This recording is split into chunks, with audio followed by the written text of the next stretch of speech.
Ok, bienvenidos todos a esta transmisión en vivo de esta plática con Joel Hamilton, productor, ingeniero de mezcla, ingeniero de grabación y 7 veces nominado al Grammy.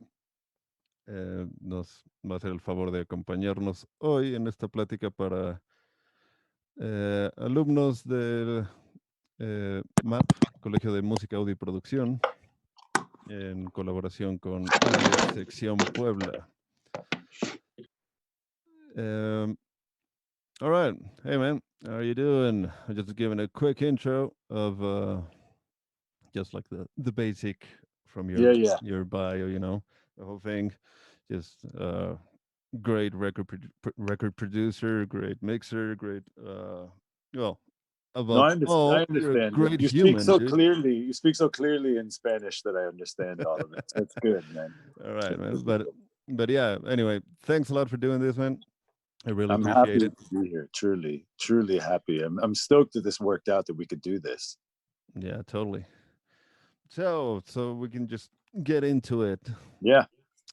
First question. I like to begin these things with asking, like, what drove you into music, and then into wanting to be in like the production side and behind the desk and like working in that way with music. It's a pretty simple answer for that. The thing that drove me is the fact that when I was about, I don't know if I was 7 years old or something, 6, 7 years old, something like a kid, like a little kid. It was like in school, they still had, like a little music class or whatever. I wasn't in a specific music school. I was just a little kid, but they would have like the music teacher lady come in and play piano or whatever for 30 minutes each day. And she came in that day and played something with like a big major third, like maybe it was Debussy or like Satie or some like sort of French composer that's very melancholy like this. And so there was some big major third that happened. And I felt like somebody had like dumped warm water down my back. Like I got the chills, I got the goosebumps from an interval. And I looked around and there was like a kid picking their nose and like, somebody else not paying attention and staring out the window at a bird or something, you know what I mean? And like, they just didn't even give a shit. And so basically in that moment, I recognized, now looking back on it, I recognized that in that moment, I knew I was a mutant. And so basically it was like, in that moment, I also recognized that I wanted to do that. Like I wanted to be able to make that happen for people. I wanted to like pursue that feeling again, because that's how we work. Like you get positive reinforcement from something that feels good, you go back to it, something tastes good, you want it again. And so if I could go back, at 40 something Joel could go back and tell 7-year-old Joel, in that moment, I actually became 100% qualified to produce records, basically, because everything I did from that point on was in pursuit of that same feeling. Right. And the older I got, the more I recognized that there was more than one path to that feeling. Meaning, like, if it's just that the chorus gets so huge in a rock song, it doesn't have to be a major third. It's just that, like, I got the chills, like you feel it live when somebody hits like the big downbeat of their hit song or something, and everybody gets the goosebumps from the like big, the air that it's moving in the room or whatever. There's a physical response to it. And basically that drove me, literally that moment drove me to start playing instruments, to be a part of music in general.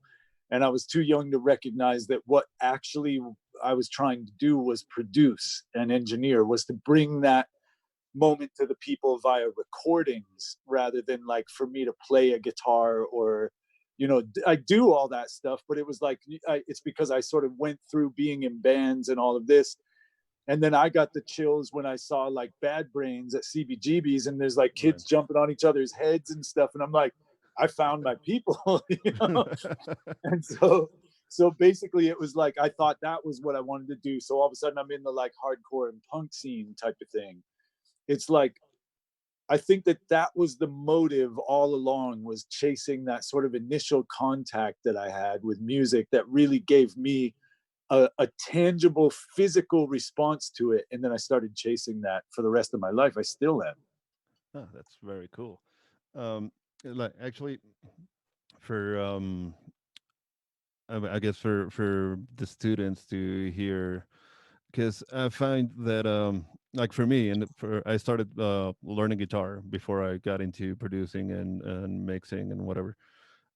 So for me, when I remember like perfectly how before I knew any music, like music theory and stuff, the way I listened to music, it was only like an emotional response to it. Yeah. You know, like I could think of like I don't know, like first time I heard a Carlos Santana song, and I could hear just like the song and the notes, and it was just like a physical reaction to that. And then I learned music theory, and I heard Carlos Santana, and all I heard was like the Dorian mode, you Yeah. know. And so Yeah. it's Yeah. and it's for me. I mean, obviously, I wanted to learn how to play the guitar, but for me, it always was like a not a struggle, but a kind of hard to go back to just listening to the pure emotion without like getting the technical stuff out of the way, Mm-hmm. and just focus on that.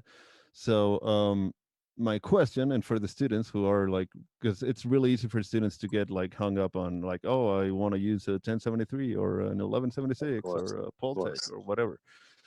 But they get hung up on the technical stuff that sometimes they forget about the what matters, which is the music and the emotion of Mm-hmm. like the music, no, where what you're trying to transmit to like the rest of the people who are going to listen to it.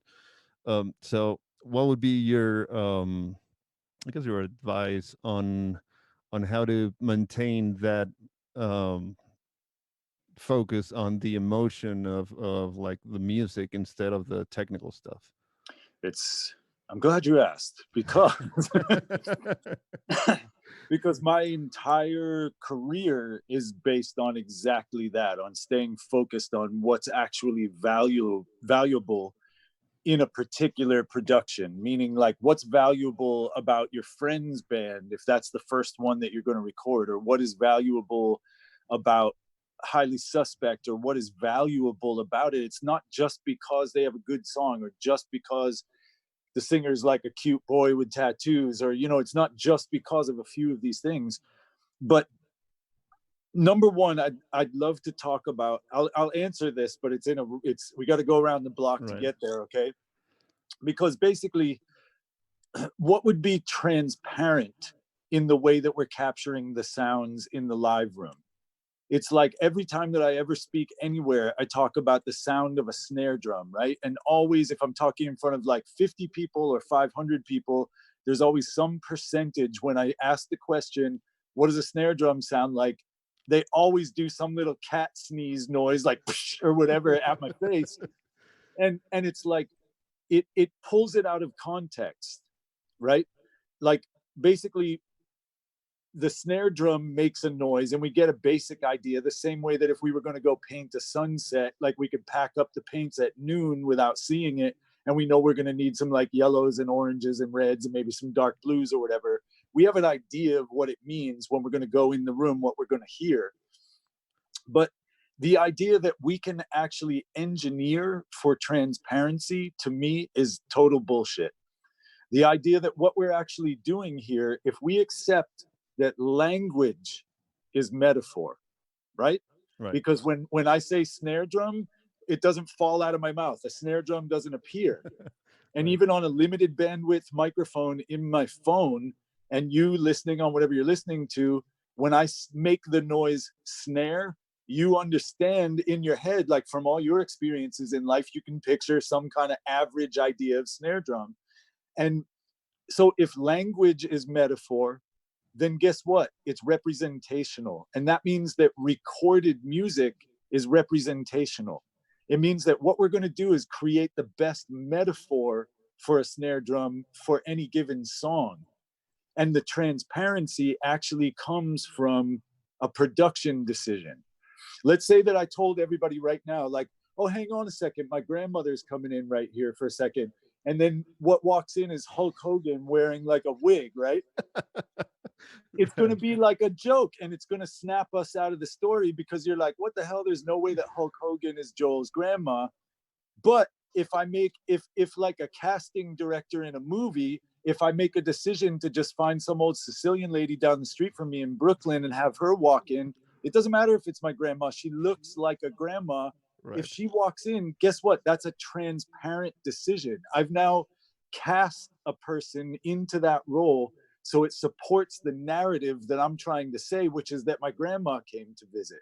Now, if you take the idea of snare drum, I could play you 100 songs with 100 completely different snare drums, and every single one of them is perfect. Whether it's like AC/DC's Back in Black, or a Missy Elliott song, or J Balvin, or fucking whoever you want to reference, like some successful song where the snare is actually cast into the moment in a way that is transparent. It's not because it was recorded in a way that's ever going to trick me that somebody snuck into my living room and started playing a snare drum.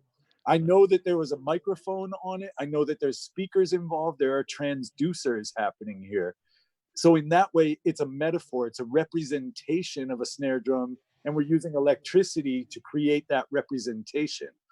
So then why would we care about what one we use out in the live room if it doesn't matter? If the original event, it doesn't matter, because we're just going to treat it with electricity, like EQ. We're going to bend it and shape it until it fits this context that I'm talking about.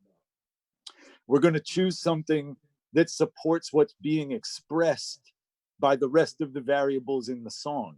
We're going to choose a snare drum that feels transparent because you just don't even think about it while the person is telling the story that's singing, and it doesn't get in the way of the drums, or it supports the drums by sounding big, but in a frequency range that doesn't step on the S's of the voice, let's say, because we've decided that that's important, or there's a string section, and so we want it to be more mellow or something. We want it to be like a lower endy snare so that the violins are still all up here. Right. It's like we're going to use all of these contextual cues to help steer us towards something that supports the emotional content of what we're actually looking to make the listener feel. Right. So all of that, it breaks down. You're going to notice throughout this entire thing that there's kind of a fractal nature of this. Like if we back up the 10,000 foot view, it looks like a big version of when we go very micro on just the snare drum like this. It's going to be the same thing if we talk about mix presentation or production and arrangement ideas, where when you give yourself, when you go to the mall, right, there's going to be like a little red dot that says you are here, and that lets you know how you can get to the Gummy Shark fucking store, because you need to know what door you came in. It's like you need to know, as a producer, this sort of musical you are here in the universe to understand where you're going to take it to. And right. Where you're going to take it to supports the story that's being told by the instruments. There was the guy who founded the New York Times, the newspaper, the guy who started it. He made this statement to all these people in Union Square here in New York City, to a bunch of New Yorkers, obviously.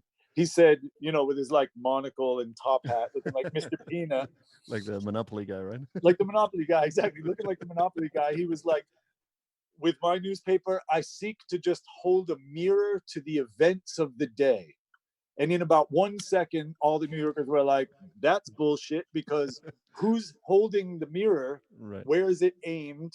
Is it perfectly clean? Is it warped like at the carnival? You know what I mean? Like, is this a perfect mirror? And even beyond that, who paid for the mirror? Did somebody give it to you that expects you to aim it in a particular direction to show us the events of like a bank robbery? You're in charge of aiming it. So you're affecting what we get to see at home, right? Right. Everybody that has a microphone in their hand, when they go in and they're anywhere near the drums now, that's the mirror. You're now aiming it. You can write the hi-hat out of the story, or you can bring it back in. You can aim it at the kick drum. You can back it up and give a sense of space between the listener and the drums with ambient miking, but you're in charge of that narrative. You are absolutely in charge of that narrative. And at no point is it going to be anything but that mirror. It's going to be this two-dimensional depiction of the thing that was happening in the live room, because it's got to get down the wires from the 57 into the mic pre of any brand, and then back out to the speakers somehow. And there's amplifiers involved. There's technology involved here.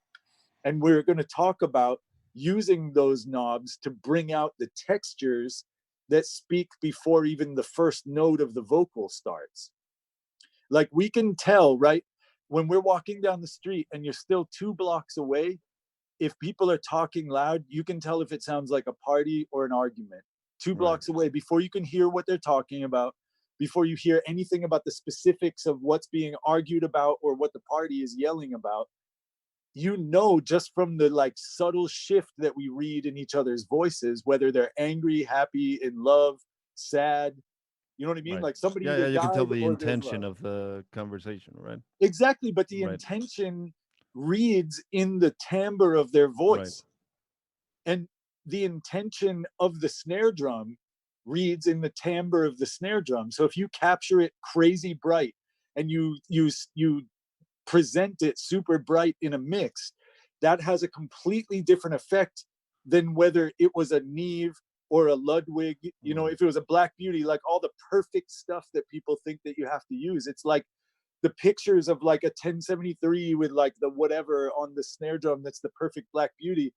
And then you hear a record and hopefully you picture those things when you hear something I've done. But then really I show you a picture and it looks like a hobo moved into the live room because there's like moving blankets and tape and like things angled over here. And then there's like a drummer in the middle of all this crap. And what it is that I've created like a sonic representation, a metaphor for what I hope the story is telling. Right. You know, you with me so far? Everybody? Totally. I don't know if you want to open it now for some questions. Please. I mean, but that's where I'm coming from, though, is like that it's not based on, I mean, the Neve thing, right? Let me just answer to that real quick. Is it's what was still working when AC/DC showed up because it wasn't broken. It was the pre that they used when they showed up and recorded Back in Black. They didn't say we want a Neve. They said we're going to go to Ocean Way and we're going to do this record with Mutt Lange. And then when they got there, there's a Neve console there. So they wound up using it.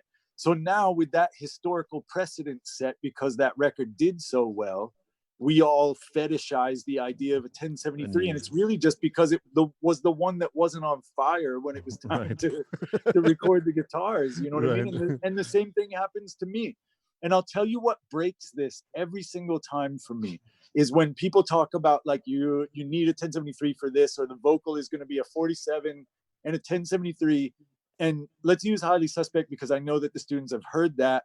When I went to the show after the MCID record came out, or after the last record came out, The Boy Who Died Wolf, and the first bass notes of My Name is Human came on, it was through whatever DI they were using at that venue, through his live rig with whatever bass he was playing that night. And then Johnny stepped up to a 58 through whatever the live console was, probably something Yamaha digital in front of house. And as soon as he goes, okay, everybody got the chills and freaked the fuck out and starts jumping up and down. And guess what? Just like when my dad calls me on a phone through a shitty microphone and says, I love you, and it gets into the exact place in my heart that it needs to go, it's because we actually prioritize the content of this and the texture of it much more than like what amplifier or microphone was used to supply that gesture. Right. Man, I have to tell you, man, it's mind-blowing every time I talk to you. Is like, because I mean, we've had like the way you approach things and the your point of view when it comes to production and stuff. I've learned so much just from hearing you speak, like from the times we've been just hanging out, having lunch or whatever. Yeah, it's insane, man. And this analogy you just made, it's awesome. I mean, it's so easy to understand like where you're coming from and how you look at these things, you know. Well, think about it this way too. When people say it sounds like shit on a phone, right? You know, like when I play it on my phone, it sounds crappy because the phone has a crappy little speaker. It's like, let's flip that in reverse and look at the fact that the phone is actually a brilliantly designed piece of equipment, like an iPhone or an Android or whatever. They're brilliantly designed little pieces of engineering that actually show the priorities of 100% of humans on Earth, which is that we need about this much of the signal for your mom to say I love you or your dad to say I love you and have it work. or for me to talk to you right now and get these concepts back out to you, it works even just talking into something on very limited bandwidth. And it's why people always tell you to get the mid-range right in every single thing that you ever do, because guess what? We're wired, physically wired, that like that range goes straight to the lizard brain and then back out to the parts of meat that allow you to actually rationalize it. Right. So guess what? If we think about that in terms of like, we've got a straight shot at giving people those chills that I talked about getting when I was 6, we've got a straight shot at that. There's no filter between like your production and that part of their brain in that range. So if it's working really well in that range, they can't even stop it when it comes through, and then they decide they don't like it because they don't like you. But it's not because they can stop it on the way in, you know what I mean? Or they don't like the other things about it, or like that it's like a rock band or whatever it is, or like the genre doesn't fit into the rest of their identity. But you've got a straight shot at getting that message like right into the lizard brain first. And for me, that's like what I want to take an informed path and manipulate those things in the listener. Like to learn why every little grain of sand makes the beach instead of just looking at a beach. You know what I mean? I want to figure out how we build that event. Right. So anyway, now we should open it up to questions. As people are messaging like, yeah, okay, dude, I have a question. Ok, entonces primero Wiso, creo que es el que dijo primero. ¿No quieres prender tu cámara, Wiso? Sí.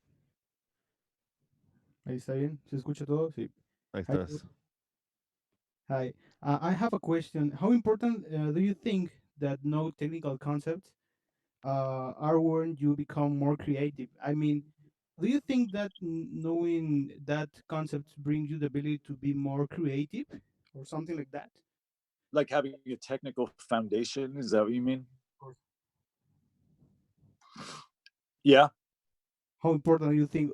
I mean, when you put a microphone, do you think in the proximity effect or something like that, or you just think about the emotion that snare brings to the people, or both? What do you think when you are? It's a really good question, and I'm glad that we have the time to actually touch on this and take questions, because what it is this: if I come back in after I set up the microphone and it's on the guitar amps or something, you know, whatever it's on, like you said, with the on the snare, let's say, or the front kick mic or any of these things, if I come in and I sit down and the band runs through the song one time, I'm not even expecting it to be a take yet. We've got everything working, and you know what I mean? Like they can run through the song. At that point, I will understand that there's a few things where they sound so weird compared to the rest of the tones that I'm creating. Meaning, like if the guitar sounds angry and the bass sounds super chill and the singer's singing something about like how he's going to kill you, and then the drums sound really mellow and round and warm and stuff, I need to reevaluate to support that emotion. But it's not like I mic it with emotion. I'm not like, I love you to the snare as I fucking set it up. It's like I'm going to come in and I'm going to listen to the picture, you know what I mean? Just like I said, when Hulk Hogan walked in, that would be a silly choice. But sometimes you got to wait for the drummer to start hitting the drums to find out whether it's Hulk Hogan or the little grandma that makes sense to the story. And so, but as a producer, you need to be able to recognize that this one is Hulk Hogan and this one is the little grandma. You understand? So it's more like I am like the witness to what is coming out of the speakers, because they might think that they're like hitting hard and they're making a face that like looks mean, but then they come in the room and we listen to it and we're like, it just doesn't sound mean. The part you're playing sounds like a Celine Dion song, which is great for Celine Dion, but it's not working in the context of this like angry punk song, you know? Or if it's like a very loving ballad, you know what I mean? If there's something that's absolutely like, you know, recording Norah Jones and having her sing a song that is, she wrote it right after she had her first kid, right? So Ray was born as a boy, and there's this like tiny boy, and she wrote it thinking of like singing it right to his face, right? So I went in to the live room because I'm sitting here going, man, there's just something wrong about this. It doesn't feel right to me. And it's not about we had all the right mics, we had all the right pre's, we had everything was correct, right? Like all the stuff you would want. And I'm like, it just isn't right for some reason compared to the rest of the tracks we have and the way it feels. And I went in and I was like, you wrote this when Ray was born, I know for a fact. And here I am now telling you, who sold 55 million fucking records, like I'm going to go in and tell fucking Norah Jones like that's not working. But it's because she was getting all like singery and it sounded very like, you know, singer lady. And I was like, listen, here's what I wish is that when you first told me about this song, I imagine in an awkward way that your face is here and your baby's face is here. And I get to like stick my head in between and listen to you sing, which would be really weird to do to Norah Jones, right? And her baby. But what I want is for her to picture her singing to her this newborn tiny face. And then I get to drop a microphone in so that the rest of us get to experience that moment. Like I'm in that way, I am going to capture the energy of what she should be picturing and what she's actually singing to. Don't sing to the microphone. Don't sing to the track. But that's that one situation. If it's about somebody who wants to like kick everyone's ass in town and prove they're the toughest like tattoo oaf guy, then I want them to picture that and like let it distort a little bit and like come at me. You know what I mean? So it's what we wind up using. Just like if you wrote an entire paper about how much you love someone, right? And then you gave it to me as the person who was going to print up your book. And then I showed it to you and I was using like a battle axe font that looks like a black metal band from Norway. It's like all of a sudden that font, every letter would be wrong for what's actually being expressed, right? Like the texture of it would get fucked up and it would be like a joke to people. And you're like, dude, I like opened up my heart to you and you're the one who's supposed to make this book for me. And then you put it all in like battle axe letters. It's like, this is stupid. Like you're not the right person to make this book, obviously, because you're not recognizing my intention to tell the world that I love this person. Because obviously you missed it completely by putting it in battle axe font. It's just like when you're a musician, man, like, is it emotion that guides you when you hear that everybody's playing an open E minor? If you're the bass player and you come in and you play an F immediately, right? Like, so for the non-musicians, that's one step away. It's going to be completely dissonant. And it's just like, you didn't read the room, man. Like, it's like, this is happening in E. And so we can do the same thing with EQ, compression, microphone choice, all of the little things that we have, all the mirrors we have, that some of them have like Vaseline on it, so it looks a little more flattering than they do in real life. And some of them are very sharp and clear, and some of them are this, or warmer, or darker, or brighter. And so we make those choices of how to present these things to support the story that's being told. So yes, emotion guides it, but only in this very top-down way. Like, I'm going to start with a 57 on the snare, let's say, because everybody knows what that sounds like.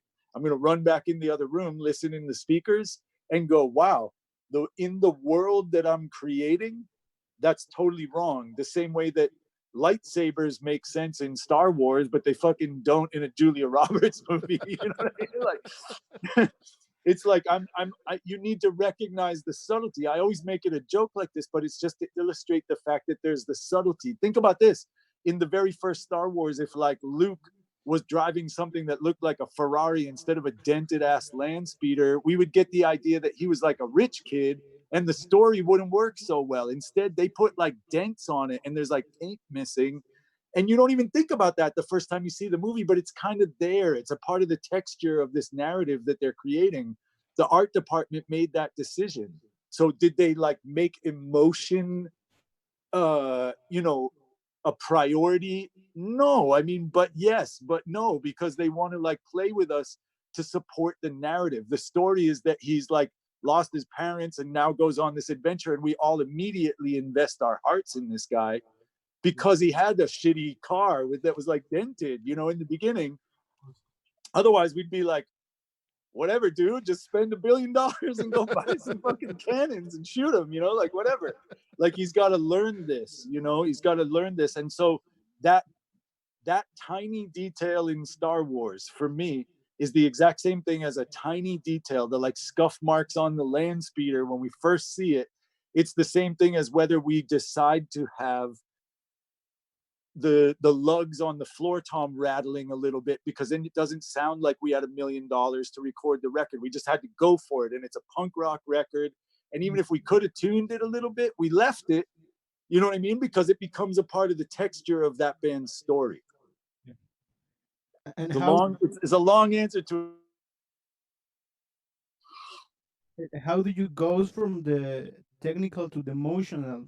I mean, how did you know that you goes to add 10 kilohertz to make it more louder, or I don't Right. know. Okay, that's a good question. So nuts and bolts, right? Like, what do you actually fucking do? You know, like, what are we doing here, buddy? Like, what does it mean to give Luke Skywalker a lightsaber? You know, how did they decide the lightsaber? Like, for me, again, that's why I said there's almost a fractal nature. Does everybody know what that means? Like, a fractal is a thing that, like, no matter how much you zoom in, the big thing looks like the tiny things it's made of. It's the same thing for me. Like, if you look at the song, even just that they recorded in their rehearsal space or their mom's basement into a phone, which is what I actually asked for pre-production, because then I just hear the band playing. I don't hear somebody's idea of like 9 miles of reverb on the vocal or something, and I got to ask them if it was their idea or their friend who just got a new reverb unit and was proud of it, you know, or whatever. It's like, what I get at is that when they send me that, I need to determine what's the best way to tell this story. Just like a screenplay happened, like a book for Star Wars, and then they gave that visual image that supported that story, right? So I then have tools to affect that. You have to engineer in the service of a production vision, or why are you turning knobs? It's like taking aspirin just in case you get a headache. You know what I'm saying? It's like if you have a fucking headache, then you get the idea of what your remedy would be, and then you go take aspirin or Advil or whatever, you know what I mean? Tylenol. But you don't just like take it and think that it's going to prevent headaches for the rest of your life. The same way I don't just EQ for random reasons.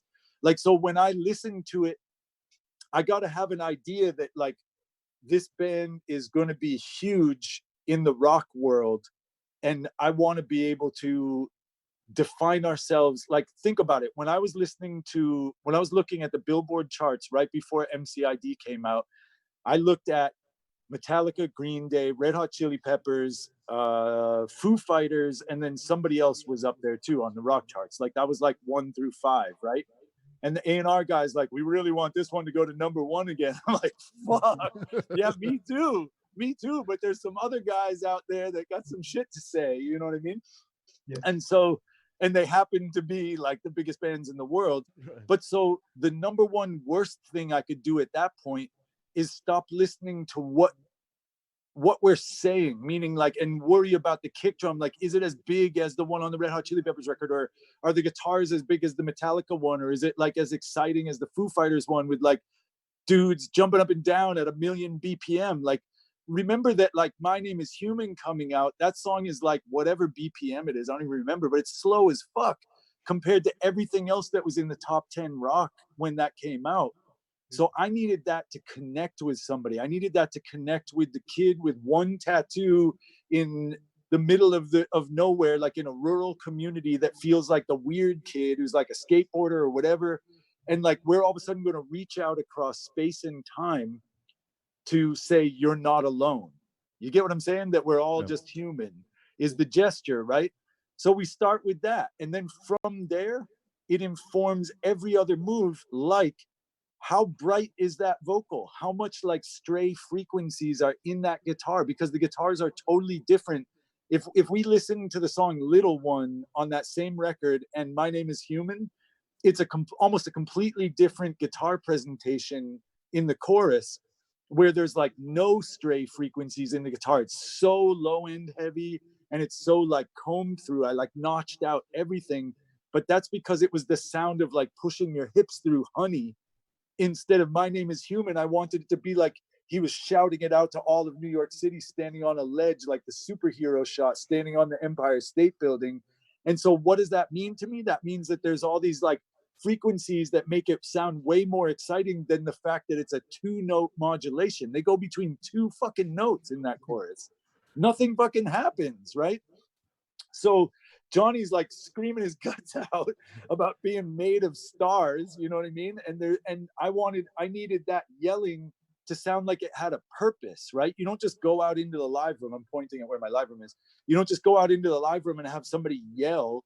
They got to be like yelling about something for it to mean anything. The same way that I like get excited telling you about this is why my voice is raising in a particular way, so it makes sense, instead of me just going like, you asked me what I had for lunch and I'm like, a sandwich, you know. You're like, okay, you're like, all right, man, you don't gotta freak out, you know what I mean? So basically it's like I needed to give his like big giant proclamation to the world. He's making this big statement that we're all made of the shit that came down from the stars. That's got to be framed by something exciting, man. And you talk to anybody who produces records. I've been so lucky to be in the room with people like Eno or fucking just anyone, like a bunch of these bigger people. And it's almost like what somebody was referencing earlier. It's like a cult.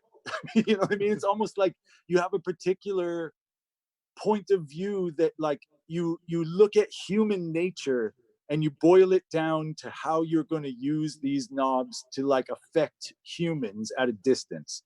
And there's no way to answer how bright Johnny's vocal needed to be without me having a vision for like who he was saying it to and the context he was saying it in. Do you understand? Like if you're yelling it from the top of the Empire State Building, we're going to imagine some sort of like echo, like a long echo off of the Chrysler Building or off of the World Trade Center all the way downtown. And we're going to imagine some like early reflections. So all of a sudden I'm like, okay, there's a little bit of 0.65 on his vocal and a short slap for the people that were closer, right down below them, hearing this crazy guy like yelling about it. And then there's going to be something that slaps back farther that the people at a distance are hearing. And all of a sudden you get the idea that it's heroic. It's like that superhero moment, rather than that he's in a room with wooden floors with like headphones on screaming into a pop screen. You understand what I mean? Like assign a physicality to the sound you're trying to make, and then pursue that with EQ, compression, reverb, delays, all the things we have. Because if the physicality is that it's like destroying the town, that has a different amount of low end in it and a particular mid-range character than if what it's trying to do is reach out and give you a hug. Definitely. And if you can't see that, then what you should do, here's a nuts and bolts exercise. Sit down and listen to a Michael Jackson song like you're responsible for it, because it worked. They sold a lot of those. And listen to it on whatever monitors or headphones you would normally use to mix your friend's band or whatever band you're working with, and think about, would I leave the vocals sounding like that? Like, why is this so effective? And then listen to Foo Fighters, and then listen to like something like Meshuggah, crazy metal, and then listen to something that's more like, again, Joni Mitchell, or like some old like pretty folky thing or whatever. And listen like you're responsible. Like, okay, this is my first big record I'm doing, and it happens to be a folk record. Would I leave the vocals that loud, or would I have turned up the acoustic guitars or put more low end in it? Because whatever it's making you feel is by design rather than by default. And I want everybody to remember that exact sentence, because every little tiny detail in every record that I've done is by design rather than by default. It doesn't matter what was happening in the live room. It was a starting point for us to design the moment. Just like there was not 1 second of Star Wars that fucking happened in space. And yet the entire story, there's no break in that. We're convinced that this is where it happens because they never make a stupid move that shows like a 57 Chevy doing a jump over a fucking Kmart or a Walmart. And so you're not like, wait, why is that in space? That's not space. That's like Iowa. You know, like that's in Kansas, dude. You know, so basically it's like, if you start thinking in terms, that's why I always go to the visual analogy, because we are a species that's like evolved to give priority to the visual. And there's nobody left that didn't get eaten by a T-Rex to disagree with that. You know what I'm saying? It's like we absolutely prioritize this. So it's why I always put it in the visual analogy, like meaning what space are these drums taking place in? And it's why when people are like, well, I had to do it in the rehearsal space, I'm like, I don't care. I have a reverb box. You know what I mean? Like whatever. Like, so there's not, you have like a 0.4 weird, like little honky thing happening in this carpeted rehearsal space with like foam on the walls. Guess what? I got a Bricasti or a Valhalla reverb or the one that's built in fucking deverb. We'll do it to, guess what? All of a sudden there's 1 second of decay time on every snare hit.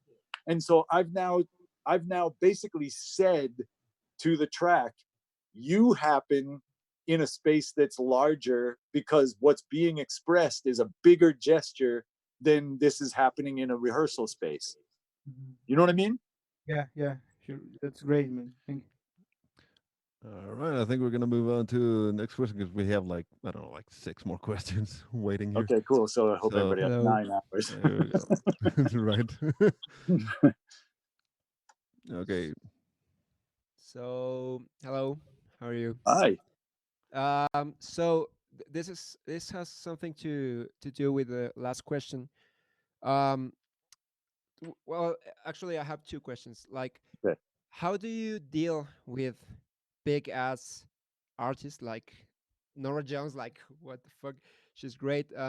Like Tyler Bryant. I mean, what's the approach to treat with these guys who are really big and most of the times I guess they know what they're doing, and how do you don't get in the middle from what they have in mind and maybe your ideas go like somewhere else? Like, how do you connect? That's the idea. I mean, It's a really good question. It's a really good question. That's part 1 of the question, or that's the whole question? I have another question. It's Okay, go. kind of different. It has something to do with the last question. Like, Okay, for cool. example, if you have, I mean, a guitar player who has a shitty guitar and Yep. really wants to record with his guitar because, he feels the vibe. Like every Yeah. guitar player loves their own guitar, and maybe the instrument itself it's getting in the way to get the best sounding, the best I sound. totally hear you. Yeah. Yeah, like how do you deal? Like it has something to do with the both of the questions and the last one. Like, Let me how answer the second one first, and then we'll go back because the cool. second one's easier. Yeah, It's still going to get into like Yoda territory, as you probably guessed, but it's quicker than the first one. okay. Basically, like if somebody has a guitar that they love and they feel comfortable with, we all have to make a decision as to whether it's getting in the way, meaning like, is the performance going to outweigh the tone that it's giving me, and therefore I can deal with it because I can EQ the shit out of it and change things, but I can't ever get the way the pressure on the strings and everything else that they're going to do that gives it that texture. If we decide that that's what's valuable about it. I don't know if you've ever heard, I did a whole tour with Willie Nelson as a musician. I did a whole tour with Willie Nelson, and he's like the weirdest fucking guitarist in the world. And he's got the most busted ass guitar in the universe. There's like holes in it and shit, his acoustic guitar. Right. Yeah. And he plays it through this weird old Baldwin amp that's like supposed to be for organs. And it's like really fucking weird. Everything about it would be like a nightmare.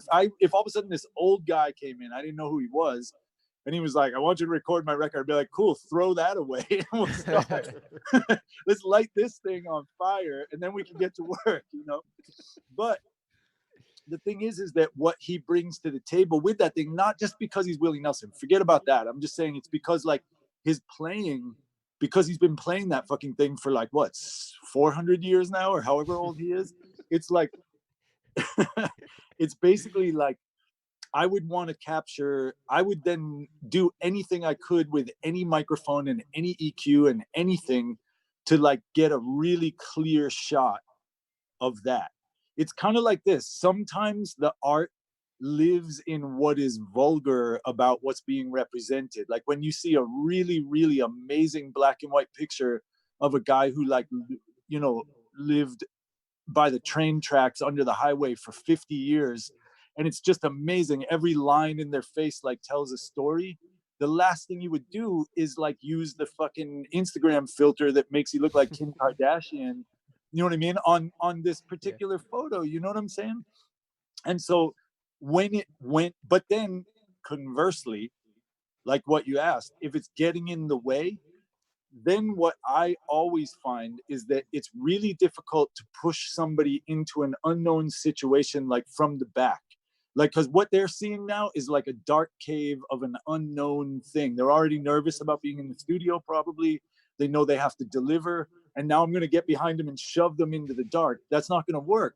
So, but what does work almost every time is to like me show up with a flashlight and then walk into this darkness, and all of a sudden they can follow me in.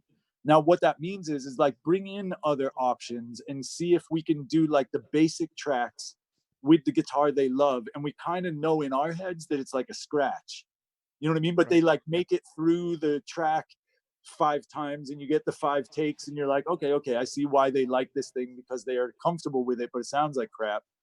And then maybe what we can do, it actually sounds okay to be kind of janky in the verses, but then we're going to overdub my Les Paul or whatever other thing I have on hand in the choruses, so that it sounds like your janky old guitar like grew wings and muscles at the same time and went, oh, when we get to the chorus.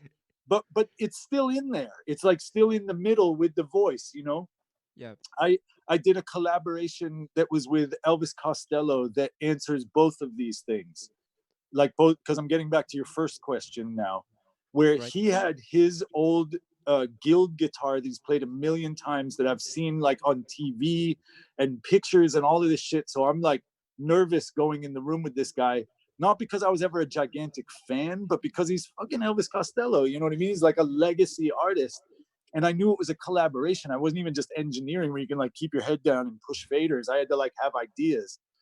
So basically it's like he brings this thing in and I'm like, that thing's, you know, it sounds cool for him or whatever, you know, but I'm not like, I would have asked him to play something else right off the bat if I didn't know who he was or whatever. And the reason that I knew that that was going to work was because, meaning like to let him use his guitar, was because number one, when he did the vocal, he wanted to do the guitar at the same time. And if he messed up on the vocal, we punched both. If he messed up on the guitar, we punched both. Because he knows from being a legacy artist that part of what people love is how locked like the way he plays is to his vocal phrasing. So they always sound almost like it's one thing now. It's not just a guitar track and a vocal track. It's like Elvis as a thing is coming out of the speakers, and they're always linked. And you sense that just in milliseconds. It's not something we would really measure, you know what I mean? But it's something that you like, you can tell that the way he's like pushing on it in between phrases and then singing and he lets up a little bit, it works kind of in an old blues guy way, you know, that he's playing fills in the vocal phrasing and then gets back in there and plays simpler and quieter. Now, the reason I knew it was going to work was because I had a recorded history, not recording history, a recorded history to look at. The same way I could look at Aaron Neville, who's been around for 1,000 years, and listen to like his early records and go, am I beating this or am I failing? Like what he represents to the world has already been decided. With Highly Suspect, we had to invent what they meant to the world because they went from nobody knew who they were to #1 in one record. So we had to figure out what do you put in that catapult to throw it up over the wall and onto the charts that's going to make the biggest impact, because it's going to land right in the same place where Red Hot Chili Peppers, Muse, fucking Radiohead, and 3 other bands that you don't want to have to fight with on the charts, they're all sitting there. So we better have something big to throw over the wall, you know? Now, that's what I'm saying. Like when you have somebody who is a legacy artist like Norah Jones, it's simpler to know what she's capable of as well. Like, and that's why I knew that she sounded kind of like the Las Vegas version of herself when she was singing a song that was actually kind of sweet. You know what I mean? But it sounded corny. It sounded corny. It sounded like a cover by like an aging artist of a song that could have been really sweet. It sounded like she was singing a cover, even though it was her own song.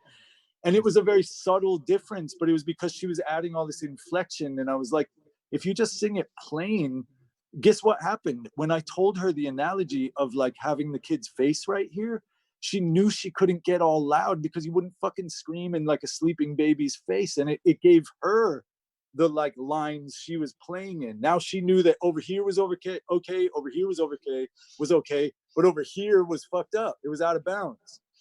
You see what I mean? So it was like I gave her the information she needed to do her best. And I'll tell you what, people respond to that because it wasn't for me. It's never with ego. It's always reading what's coming out of the speakers and then trying to give you the tools you need to actually fit right into Star Wars, you know? Instead of me going like, okay, here's your big acting debut and I dress you up as like a knight from the Dark Ages and you get on a horse with a sword and you're supposed to ride out and fight fucking Darth Vader. Everyone's gonna be laughing at you because you don't fit the story. It's gonna get edited out and you're not even gonna be in the movie. But if I dress you up like a fucking something else that's actually in the movie, then it winds up making sense. You understand? It's why I keep going back to these analogies.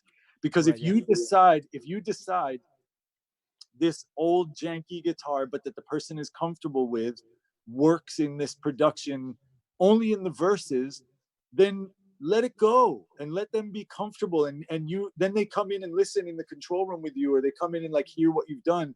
And if you're doing your job, they start to understand, okay, you understand what I'm trying to say. I mean, I do it. It's become a joke for me that when the drummer is setting up in the morning, the very first thing, they're like, do I need to do anything different? And I'm like, no, do it exactly the way you always do it. And then I'll come in and tell you why you're wrong. And it's like I make a joke out of being passive aggressive about it. Like, I'm going to come in and tell you why we got to move the cymbal 5 inches out of the way of the rack tom mic once you do this. But let's start with like how you would be the most comfortable, because they feel like you're on their team, rather, because the record doesn't happen without them, man. It's like, these fucking microphones mean nothing without that performance. The best microphone I ever used was the one that was in front of the person that felt so comfortable they could do an amazing thing in front of it. That was the best mic I ever used, and it's always the best mic I use. All right, yeah. Thank you. I hope that answers it, man. It was amazing. It was great. It was really crazy, to be honest. Thank you. Okay. Okay, let's go to the next one. Okay. Hello. Hi. Hi. When the artist you are working with wants a very wet mix with a lot of delays, a lot of reverbs, what treatment do you give to the mix to open up space without sounding all muddy? Because a lot of layers and things. Yeah. How you do that? Well, if I'm the producer, then number one, I'm allowed to be like, no. and then we can fight about it, you know what I mean? But I'm at least allowed to like have a vote, you know what I'm saying? But when people send me something, I'm working just as a mix engineer, because it's a little bit more kind of the way you asked it. Like if people say we want it to be kind of dreamy, or we want it to be this or that, it's like, again, as a mix engineer, maybe at this point in my life, I still might be like, that's dumb, or, or whatever. Like in my head, I wouldn't say it that way, but I'd be like, this is just like, it's so good without all that crap. It's like, it gets back, number one, I will answer this nuts and bolts, but it gets back for me to looking at everything that is happening in the mix as a mix engineer, right? And I push everything up. And then what I'm going to do is I'm going to make a mix that I think represents the elements they've given me. You send me your band's thing, right? And you're like, can you mix it and just make it sound good? Because we're sort of like, whatever, we want your perspective on it. It's like, I'm going to do this mix, even if you told me 10 times in 10 emails, and everybody in the band has told me they love delay and they love reverb. It's like, and then I listen to the song and it works really well, like Queens of the Stone Age or something. There's like, it's the driest shit ever. And I go, fuck, this is rocking like this. I'm going to send that as a mix one. I'm definitely going to send it. I'm going to at least save it, like do what I thought was right in my gut.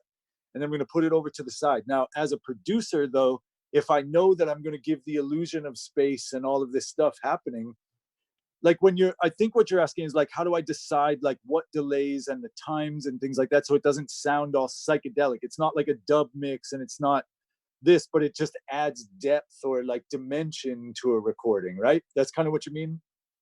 Yes. Okay. Because sometimes they want a lot of delays with different times, but when there are a lot of layers, maybe they start to Right, exactly. Okay, so I mean, number one, it's like we can't ever let insecurity rule what the mix becomes, whether it's mine or the band's. You know what I mean? Whether it's like when I was a younger engineer and there would be some girl singer songwriter that came through, and out of insecurity, I would use it as an opportunity to show how gigantic I could make the drums, even in a song that really didn't need it.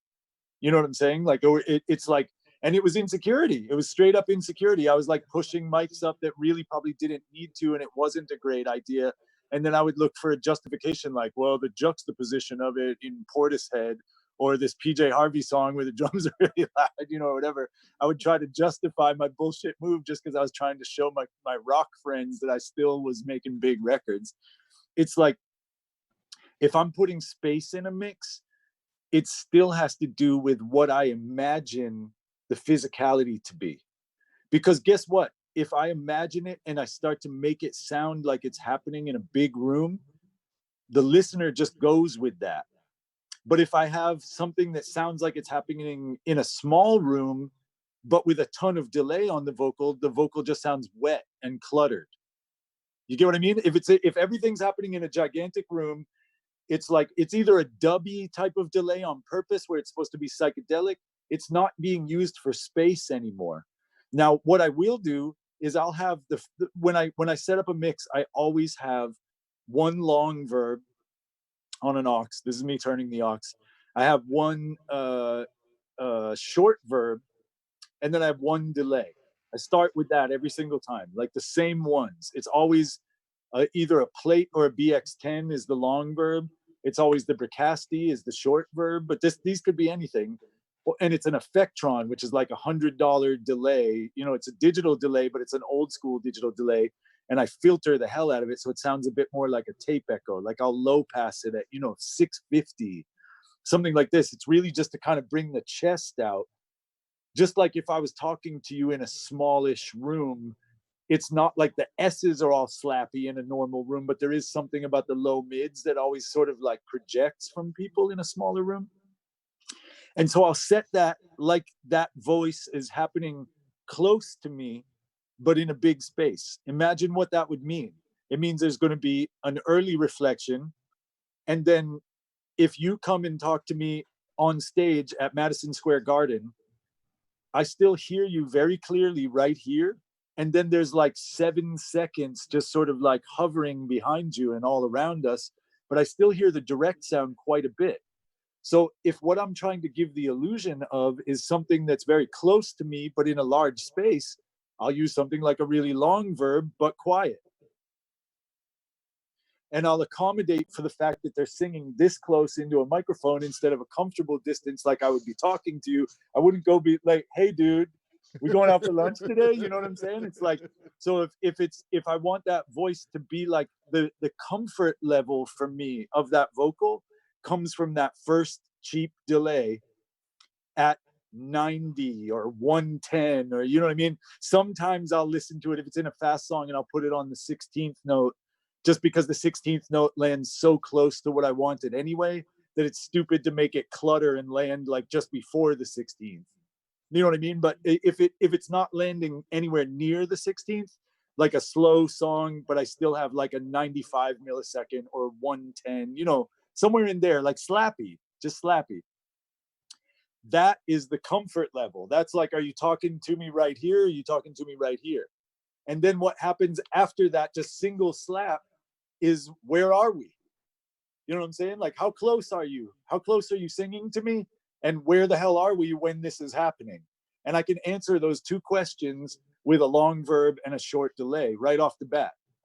So then from there, if like I said with Johnny, with his like heels on the back, with the Empire State Building, and he's leaning out over New York and going, whoa, all of a sudden there's a slap off of another big building that's 15 blocks away. There's going to be all of this, like, we give the idea that this is lighting up all the blocks around him because it's like superhero, again, standing on the corner of like a giant building in New York.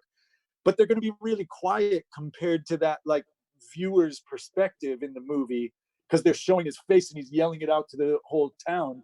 There's like a quick slap that lets us know that it sounds like the camera is this far away. and then there's going to be that sort of verb behind it of the whole city, and then a couple like ricocheting, like different time delays in the left and the right that make it wrap around the listener in headphones. You know what I mean? Where it sounds like it's just bouncing off of everything in the world and coming back at you. To me, it's like, it's always going to come back to being in the service of what's being said and where it's being said and how it's being said. You get what I mean? Because like a delay pedal on a guitar, that's just fucking delay. That's not like manipulation of space at that point. Like that's just sort of like, there's a little bit that makes the solo not feel so dry or whatever. There's a little bit of motion in the background. And even that is like, it's just to give some rhythmic intrigue. You get what I'm saying there? Like some rhythmic excitement. And it doesn't matter if it's a quarter note or an eighth note or whatever. The way it just sort of bounces off of everything else when somebody's shredding is exciting. So it makes that moment feel bigger than it is, because there's more happening than just the notes. And so think about it like that when you're applying it to a vocal or even a snare drum. Like I'll have like a short delay on the snare, not in a when the levee breaks way, but just something that just gives it like a little bit of early reflection that seems to work inside of the room mics and makes that close mic sort of gel with it instead of sounding like two completely separate elements in a mix.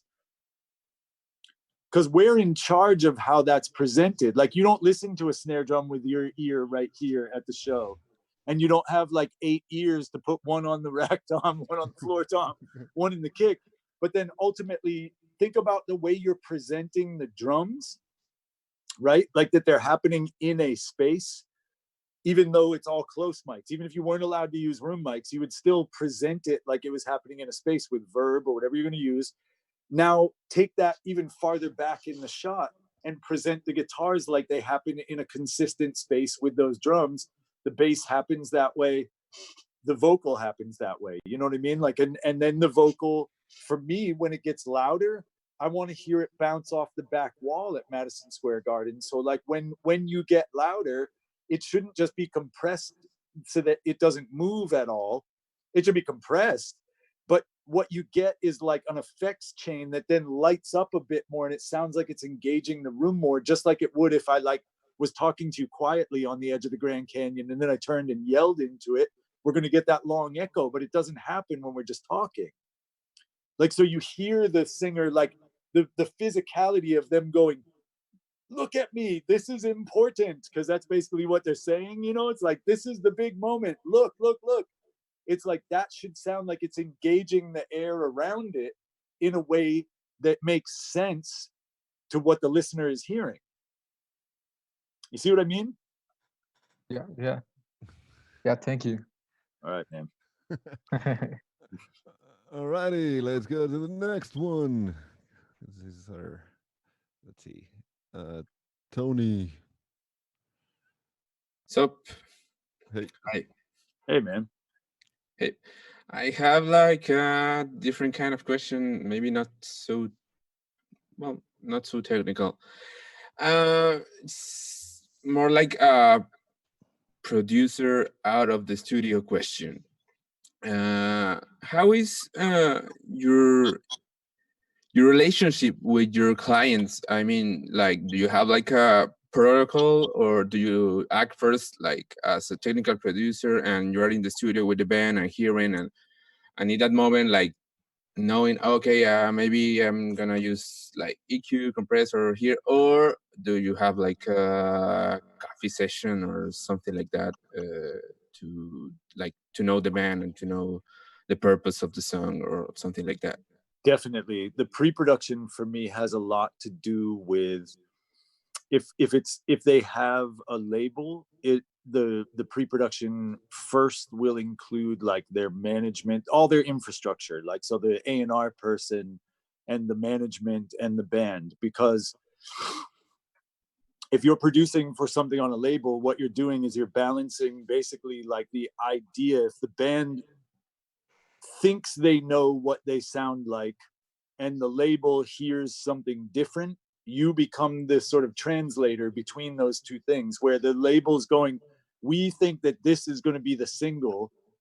The number one thing I wouldn't do in that moment is go, hit the talkback, I'm hitting the button, hit the talkback and go, they think this is going to be the single. Okay, do your best take. You know what I mean? It's like, of course I'm not going to tell them that. It's like but I have it in the back of my head while I'm prioritizing time in the studio. I'm definitely going to give the single a little bit more attention.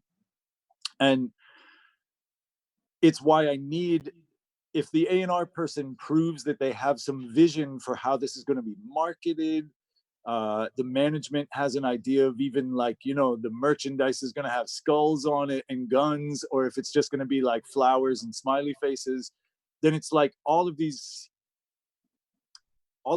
aspects of the band's existence have to be in your brain. And then you have to be able to sort of put them away for a moment when you are just sort of setting up the vocal mic chain or whatever, and then come back to looking at that, because it's going to influence the outcome, like in subtle ways. But you need to be aware of the paradigm. You with me with this? Like the reality that this band is entering into. If they come to you and they say, we want you to produce, and then they play you their first demos and stuff, and you're like, oh my God, this just sounds like this sounds like Radiohead. You know what I mean? They clearly love Radiohead, and this sounds like Radiohead. Yeah. And you're like, okay, this means that what you're asking me to do is we need to make a soda that's going to take the shelf space that right now everybody's giving to Coca-Cola at every store in the world.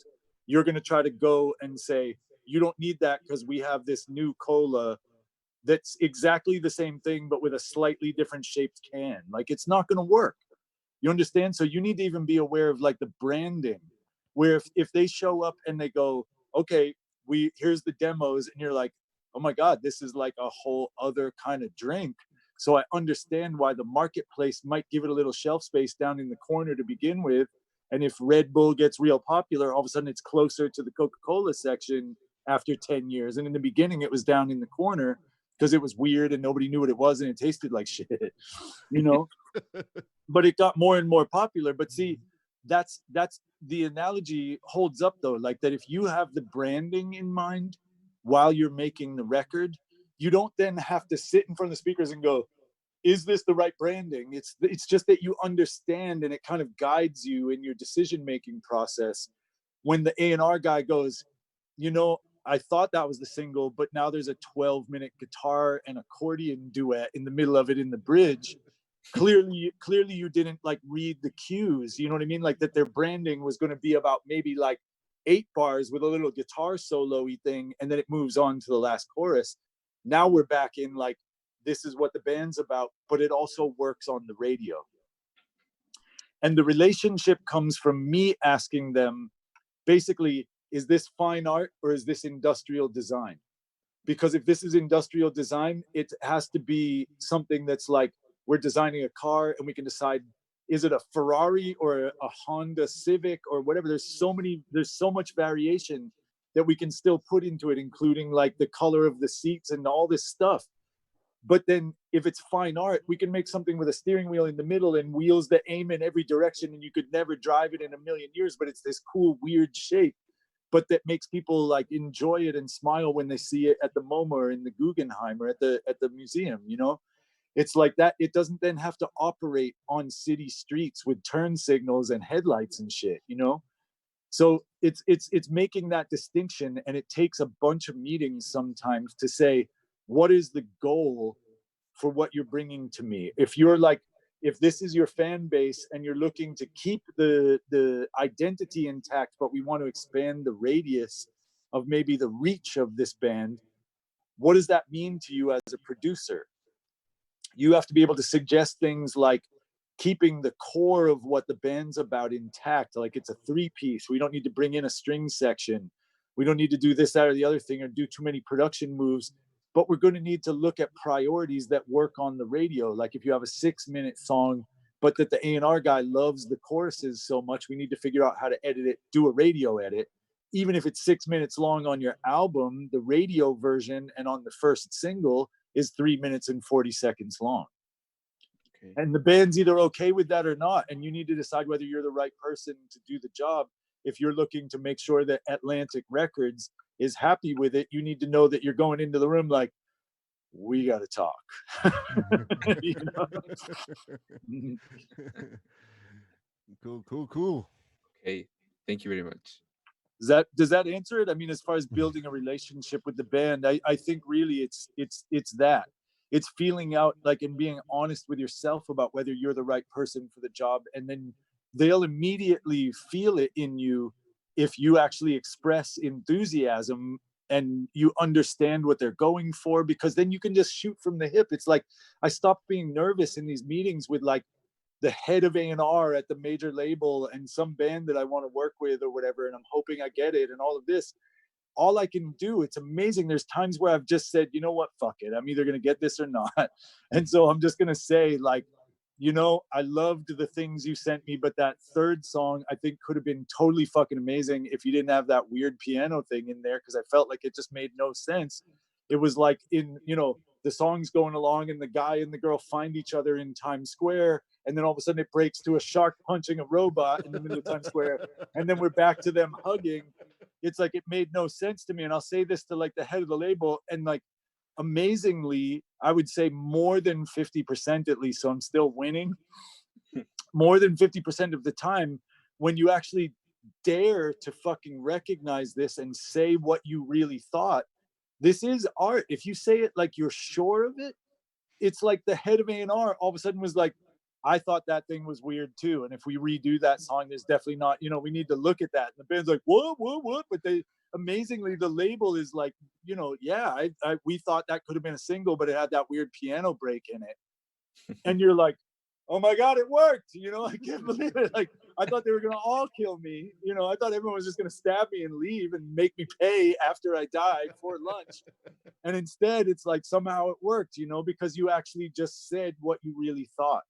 And that relationship, for it to get off, I mean, I'm not going to get too Oprah about this, but for the relationship between you and the band to start off with honesty is incredibly important.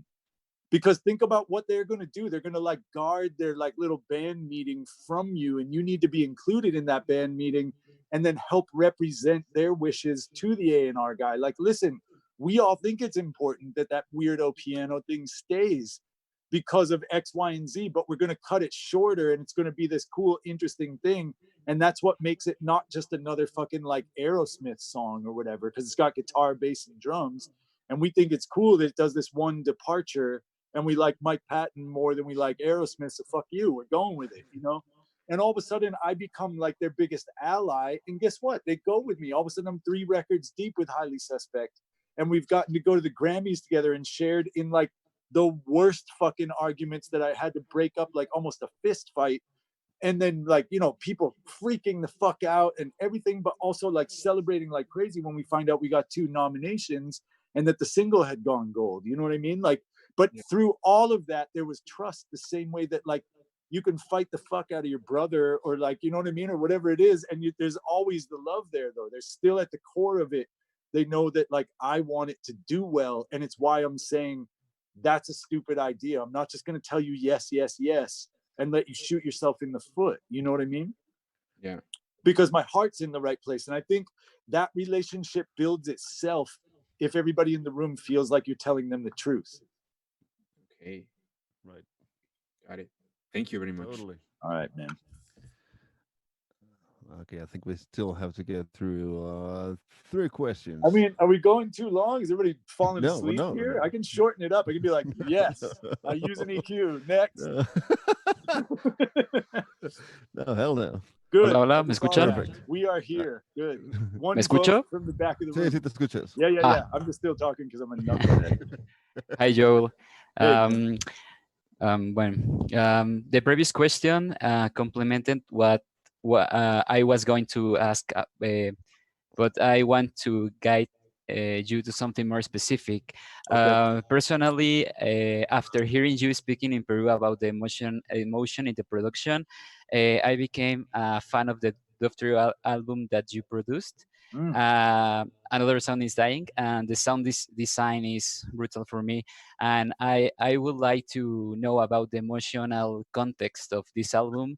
And I have the question of the idea of that sound design was yours when you knew the intention of the album, or did the group directly tell you that they need to listen?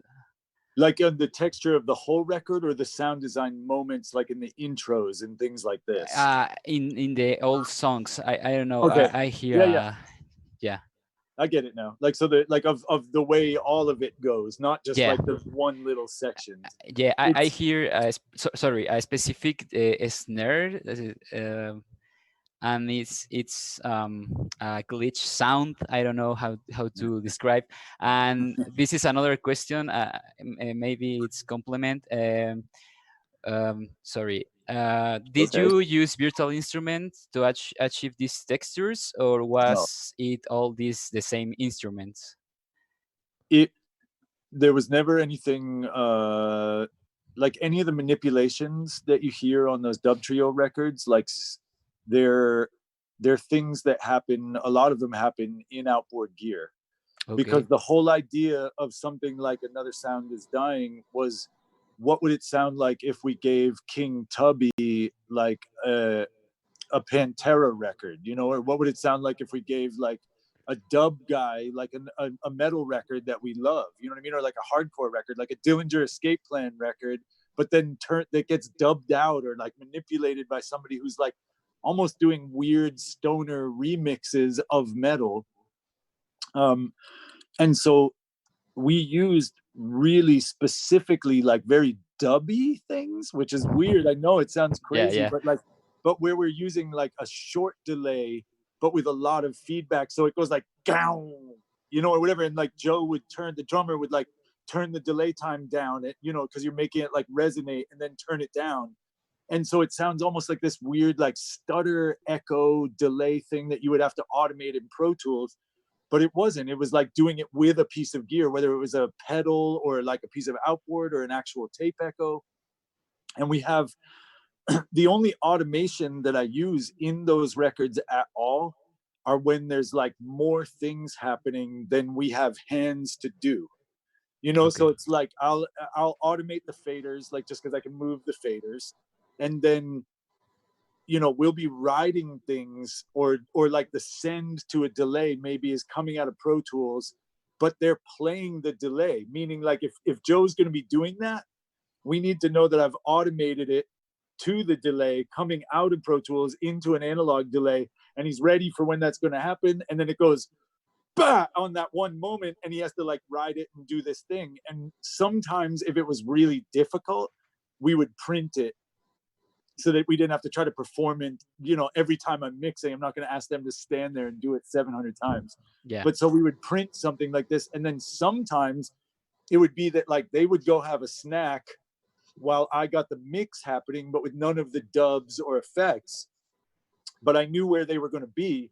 And so we would like write the mutes and things like this. But then what happens in the mute, like if you came in and we were halfway done with one of the songs on that record, you would just hear it like go up to the big part, and then there'd be like silence for like 2 measures, and then it keeps going, you know what I mean? And what happens in that silence is that we're going to do some huge like delay tail filter sweep thing with 3 people all riding something.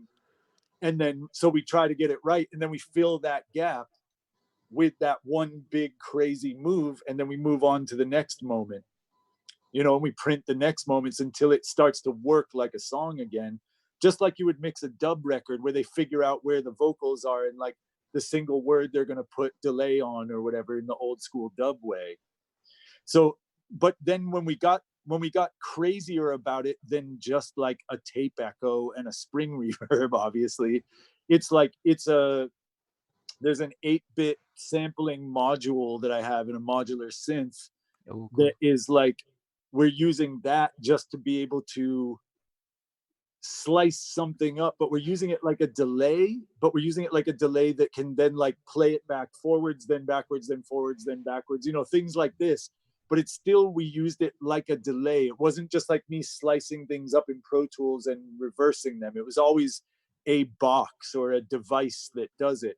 So we were like, okay, let's take dub into the 2000s now, you know, and use some crazy weird shit, but still like an automated aux send to something that makes an interesting sound. Again, like the Elise's Bitterman pedal, which is like a bit reduction thing that works kind of like lo-fi is the Pro Tools plugin, I guess, or you know, some sort of bit cruncher thing.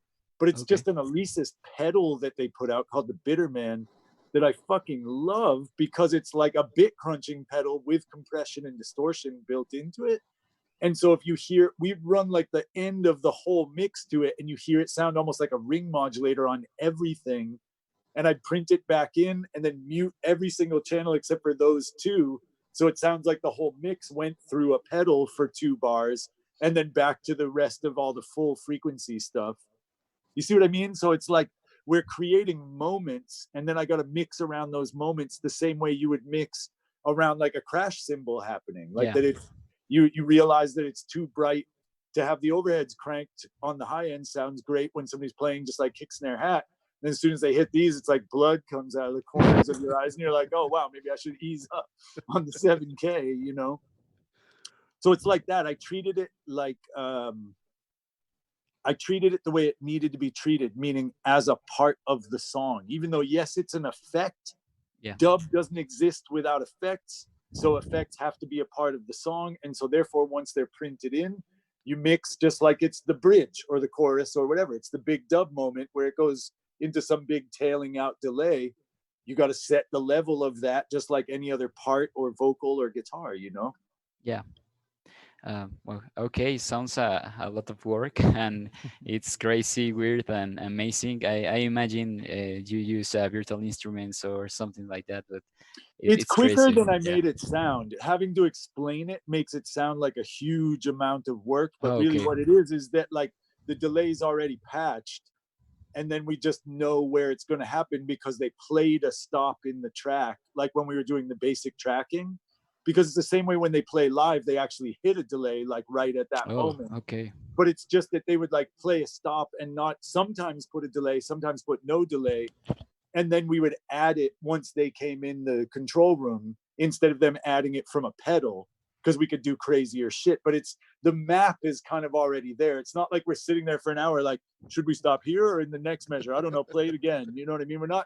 We're not having like a 5-hour boardroom meeting about where to mute the snare. You know what I mean? Yeah. Like they know where we're going to let up on it. And because the beat just before it was hit, to knowing that it was going to be coming through a tape echo or whatever, they play it as a stop, but then we still like cut it like so it sounds like a mute instead of so it sounds like a drummer stopping. But the map is already there. So it's much quicker than it takes to explain it is to just fucking do it. You know what I mean? Yeah. Especially for me. Yeah. And another question, it's quickly, I guess. I know you love the Latin music, and my question is, what has to be generated within you to make the decision of working with a Latino project? Wow. I mean, if it doesn't matter where it's from. I mean, like the bands that I work with that are from Istanbul or Tromsø in Norway or in Argentina or Chicago, it's like it just has to be interesting. I mean, that's the reason I wound up working with Bomba, was the fact that it was like I think that they're brilliant. And I met Simon, like the main sort of the primary songwriter guy who plays bass, but he does all the programming. In the studio, he's everything. But live, he's the bass player guy. And it's basically Simon and Lily, the singer. And when I talked to Simon, I understood like how he was sort of an aging hardcore punk rocker person like me that had sort of shifted what he was doing, but he had grown up listening to like Discos Fuentes, you know, like in Colombia his whole life because his parents had all these records. And so he's listening to like Fruco and freaking out about certain cumbia things and loving that, but that he wanted to give it like the attitude that he felt was in some of like the punk bands that he loved. You know what I mean? And so in the beginning, that's why they were super alternative. And I loved that. I thought that combination, they found a combination, in my opinion, that wasn't cheesy. Like there's always in every country or every culture, there's always something that's kind of like the equivalent of like a rap metal record or whatever, where they have like an indigenous flute player and then like a double kick is happening or some shit. You know what I mean? Like in every culture, there's something where it's like they just basically, for me, it's like orange juice is good and chicken soup is good, and then they dump the orange juice in the chicken soup and now nobody wants it. You know what I mean? Like separately I loved this Peruvian song, and separately I loved like Sepultura, and then I hated them when like they tried to do some fucking thing that was mixed together. It's like, for me, it just has to be interesting and not become like the gift shop version of whatever the music of the culture is. You get what I mean? I work with so much like Indian music. I teach in India. I go there all the time. And all the collaborations that I've done, like in Mumbai and Delhi, it's like, we're always super careful to avoid the like gift shop version of it, where there's like incense burning and you hear a tabla and a sitar. And it's almost like a parody, like from a, you know, Wayne's World type of moment where you hear sitar and there's somebody like, you know, with incense. It's like, but if there's something that works within the confines of Latin music, but it feels really, really great, like that it wouldn't matter what language it's in, and it wouldn't matter, you know, what instruments are being played, because it just feels great. The Gabby Moreno record that I did, she won Best New Artist Latin Grammy on the record that I did with her. And it was like, that just sounds like a fucking Beatles record to me or something, you know, like it doesn't matter. I don't care that the Beatles sing in English. I just mean it sounds like classic, even if it's like Amapola, you know what I mean? Like, even if it's the same, like a traditional arrangement, it's like this thing can be placed in a way that I felt nostalgic about it. And I didn't grow up in Guatemala where she grew up, you know what I mean? But it gave me a sense of nostalgia. Yeah, cool. You need to come to Mexico to record mariachi. You're right. You're right. Yeah. Thank you and goodbye. All right, man. Thanks for your question. All righty. We have, I think, a couple more questions. So wake up, everybody. Who's next? Pepe? He left. Right. I'm here. I don't know if you can see me. I can't, but it's cool. I can hear you. Okay. Okay, I'm sorry. I don't know what's going on with my camera. Unmute your camera. I'm trying, but it says that the host stopped my video, so I don't know. I need to get you back on. Go for it. Cool. Okay. Well, I got the questions. First one, how do you organize your audio layers, like effects, or how do you organize all those sounds you put in a mix? And how or which one do you prioritize the most? It's amazing. I when you were asking it, I was about to say, I figure out what the priorities are first, because any mix that you hear is what you're hearing is the combined priorities of the mix engineer, the band, and whoever else. There you are. The mix engineer and whoever else had an opinion on it, like the management or the A&R person. You're hearing those priorities, those opinions, and those ideas filtered through me, right? You know what I mean? If I'm the mix engineer, if you're asking me directly, which you are, it's like, then what you're hearing is those priorities, and then I need to take all my experience and weigh them, you know, and go like, okay, this person is, you know, the bass player is saying the bass, the drummer is saying the drums, you know, this, but weirdly the singer is saying everybody else except themselves, you know, until you're like, okay, I need to still just like do this mix and forget about all that crap they just said to me. And when I'm prioritizing something, what I prioritize is the thing that really makes the song move correctly. So like if the big chorus needs gigantic guitars, I'm okay with figuring out how to create a shape in those guitars that still allows us to like feel that the snare drum is hitting still, you know what I mean? Instead of doing this and all of a sudden it covers up my eyes, it's like, I'm going to make these guitars do this. So I'm going to notch things out that allow us to hear. This is very nuts and bolts for once, by the way. I'm going to notch out frequencies that allow the listener to feel like the snare didn't go anywhere, even though it did. It's actually technically quieter than these giant guitars that have kicked in. What's important about the snare like my priorities about the snare. Here we go with the fractals again. What's important about the frequencies in the snare to me are now going to answer the question, what do I cut out of the guitars? Because I've decided that the guitars as an element are important to me in a chorus. So, but how I know what to scoop is because I knew what was important. If I want a little bit of 180 and some 6K in the snare, those are random, don't, you know what I mean? But like, if I decide that that's what it is, then that means I can bring out 180. I can take it out of the big guitars that kick in the chorus, and I can take out some 6K, and I can look for presence either at 4 or 10 on the guitars that kick in. I can look for like the beefiness of the guitars at 300 or 100, but I'm not allowed anymore to go there, because then what we wind up with is something that, even though if my face is the snare and the guitars kick in, they're still there. You still know I'm there. My hands are actually much in front of me, but you're not like, where'd Joel go? It's not like a little kid with the peekaboo game, you know? So the way that I find those frequencies are not just with priorities, but by never fucking using the solo when I'm mixing. Get out of the habit of the fucking solo. Like there's faders there, right? So here's what you're going to do. If I need to describe to you like the color of my hand and like what it looks like here, it's still going to be relative to the gray of the SSL behind it, because when I hold up my hand and I start thinking about describing it to you, the rest of the room is still here. I'm not in some fucked up vacuum where there's only me and my hand now.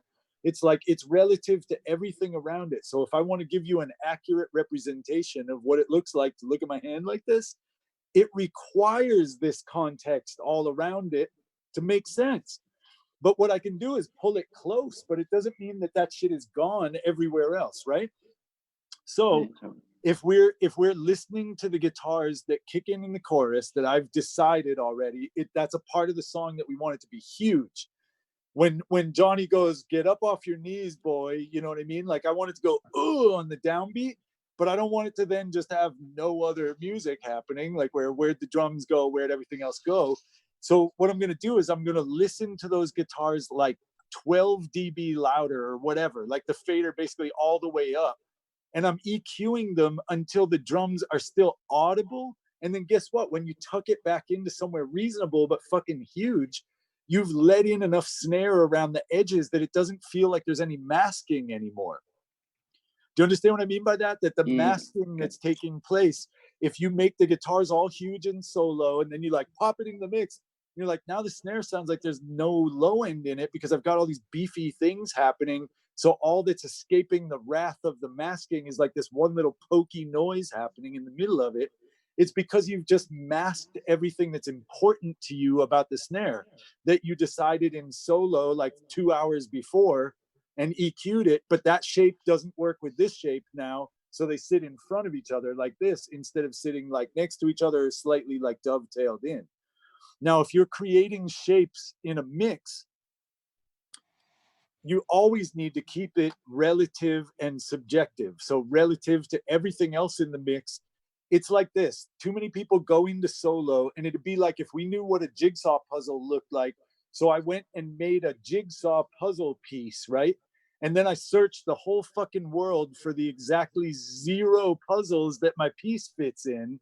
You know what I'm saying? Like, I can create an image all around it, and then just what's missing is this one little shape over here, and you bring up that like telly through the Princeton overdub in the verse, right, or the pre-chorus, so it gets a little dreamier when they arpeggiate, and we wind up with something that fits perfectly that never would have seemed like it worked before we had created that opening, like before we had surrounded it with the rest of the story. You understand?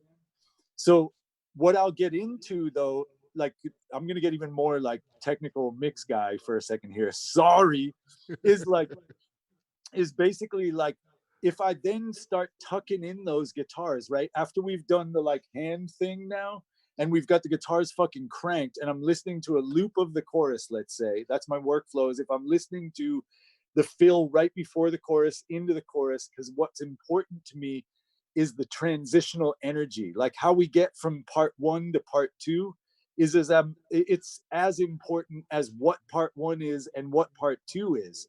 And so how we reinforce that with like arrangement choices and all the things that we've argued about leading up to the mix is then I got to present it in a way that supports what I fucking argued with the band about for 3 hours, which is that it's got to get big there when we go into the chorus of My Name is Human, and not have the verse be so full or the pre-chorus be so full that it sounds like, you know, people are always like, I want to ramp it up. And I'm like, why? That means that by the time you're at the top of the ramp, you're jumping 1 inch and doing the chorus instead of like starting here. And then we go, boom, all the way up to the fucking moon. It's like, it sounds massive. Like, who are you trying to kid with this like ramp shit? It's like walking up to the last stair and then being like, I'm Superman, and jumping the one more stair to the second floor. Everyone's going to be like, no, you're not. You went up the stairs. But so basically when I wind up then tucking those guitars back in, like I said, you can pull it back to a reasonable level. Number one, it's going to be louder because you've scooped out what allowed the drums to be heard out of it. So it's going to be louder than you started with. Meaning, like, if you went from 0 to 12, now maybe it works at +3 or +6 and doesn't cover everything up because you've prioritized certain frequencies in the drums and the vocals and other things to make it work. But also, you might then go, you know what, when I pull this back, it does thin out because I got it out of the way so much for the distorted bass, or I got it out of the way because there's a tom hit that I didn't want it to get rid of, or whatever. At that point, that's when I'll look at a compressor. That's when I'll start thinking about a compressor. I'll start going, you know what? The answer to the question, when do you compress, Joel, that nobody asked me, is it's when I want something to be perceived as me leaving it much louder in the mix than I actually had to accommodate for other elements. So if it sounds kick-ass when I have it fucking blasted at that particular shape, and I'm like, I just not willing or can't find or whatever it is, like it doesn't work in that context to like scoop it out anymore or high pass it anymore. It's like, it's got to be that thick. Fuck it. I got to figure out how to deal with this. Maybe I got to go back to the drums or compressors.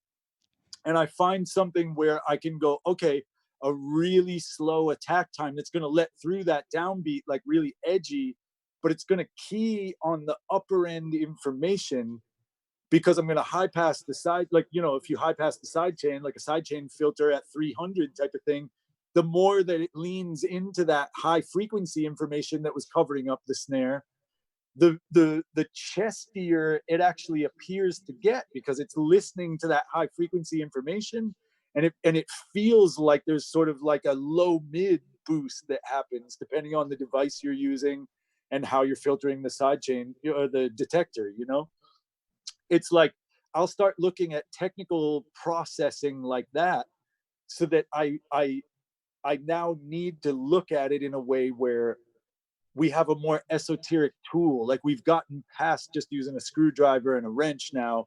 And now we need the specific gravity tester to understand how much water versus antifreeze is in the radiator. You know what I mean? No one even knows what that tool is, but it's like, it's a thing for measuring like what the coolant level is, right? So it's like, we're going to do something more esoteric, like a filtered sidechain or a filtered detector with on the big overdub guitars, but where that sidechain doesn't come to bear on the leading edge of the hit.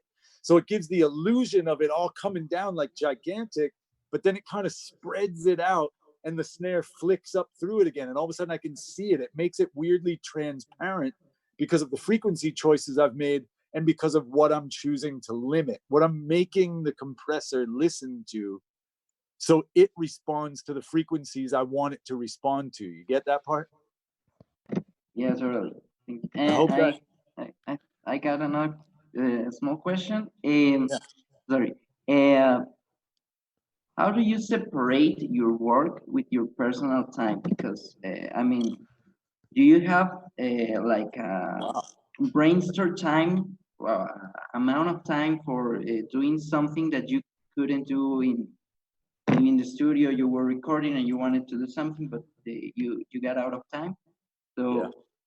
You have like some kind of a space or some kind of time where you work those ideas and Man, how you work? it's such a smart question. It's like an amazingly smart question, actually. It's like one of the best pieces of advice I ever got from Michael Brower, who's like a big famous mix engineer. And he's been sort of an older brother character for me for like 20 years or something now, 15 years, was I have a daughter, you know, who's 10 years old now. And basically, like, he told me, make one of the nights a week, doesn't matter which one, make one of the nights a week like kid night, make it pizza night with the kid, or you know what I mean, like whatever it is, make it spaghetti night with the kid.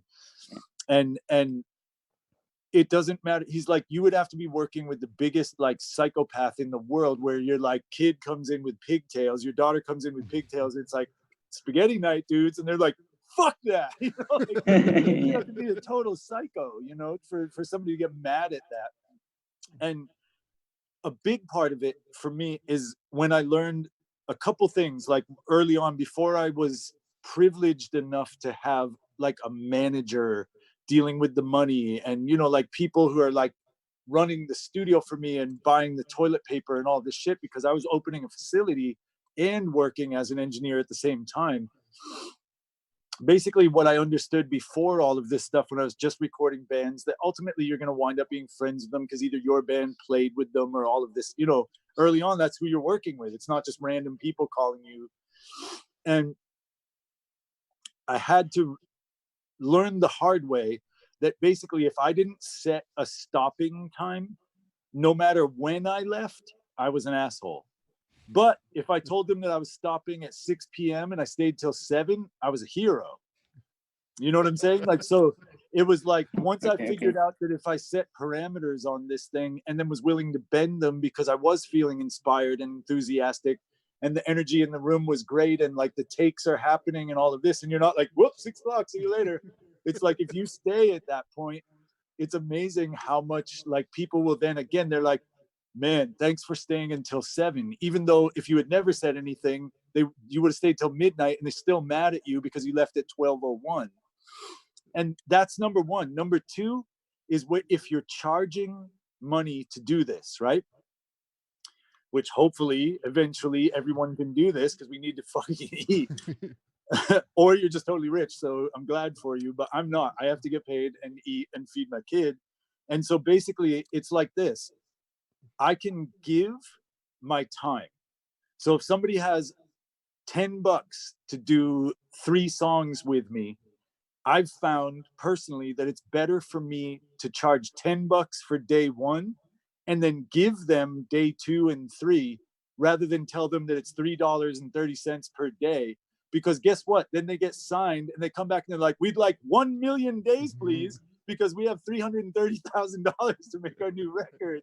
You know what I'm saying? Like, you need to keep your rate intact at all costs, because it's what you assign yourself, the value that you're applying to yourself. Like, the price tag that you're hanging on you is up to you completely, and whatever you can get out of people. And I don't mean it in a rip-off way. Like, if they have $1,000, then it's up to you to go, you know what? I'm $1,000 a day. So I'm going to go, here's $1,000 for Monday, but I'm going to give you Tuesday, Wednesday, and Thursday. And they're like, wow, again, it's the same idea as being a hero for staying until 8 when you said 6 o'clock, because then they got 5 free days instead of saying, sure, I can do it for $112 a day or whatever, because then all of a sudden they're like, oh, that's cool, because my dad figured out that he's going to give us 500 more to do the mix. You're like, fuck. Okay, so now I'm working for another 2 weeks on it because I'm $5 a day, So I think it's really important to make sure that like your enthusiasm and generosity have a place in the business of making records. You understand what I mean by that? Like, it's a simple way of putting it, but it's really important to remember. That's like, make a space for your good intentions to be valued in the business of making a record. And again, it's much like the trust of the band and things like this. If a band has $300 to make a record, right? And you make it sound like $500 was spent, you're totally still winning.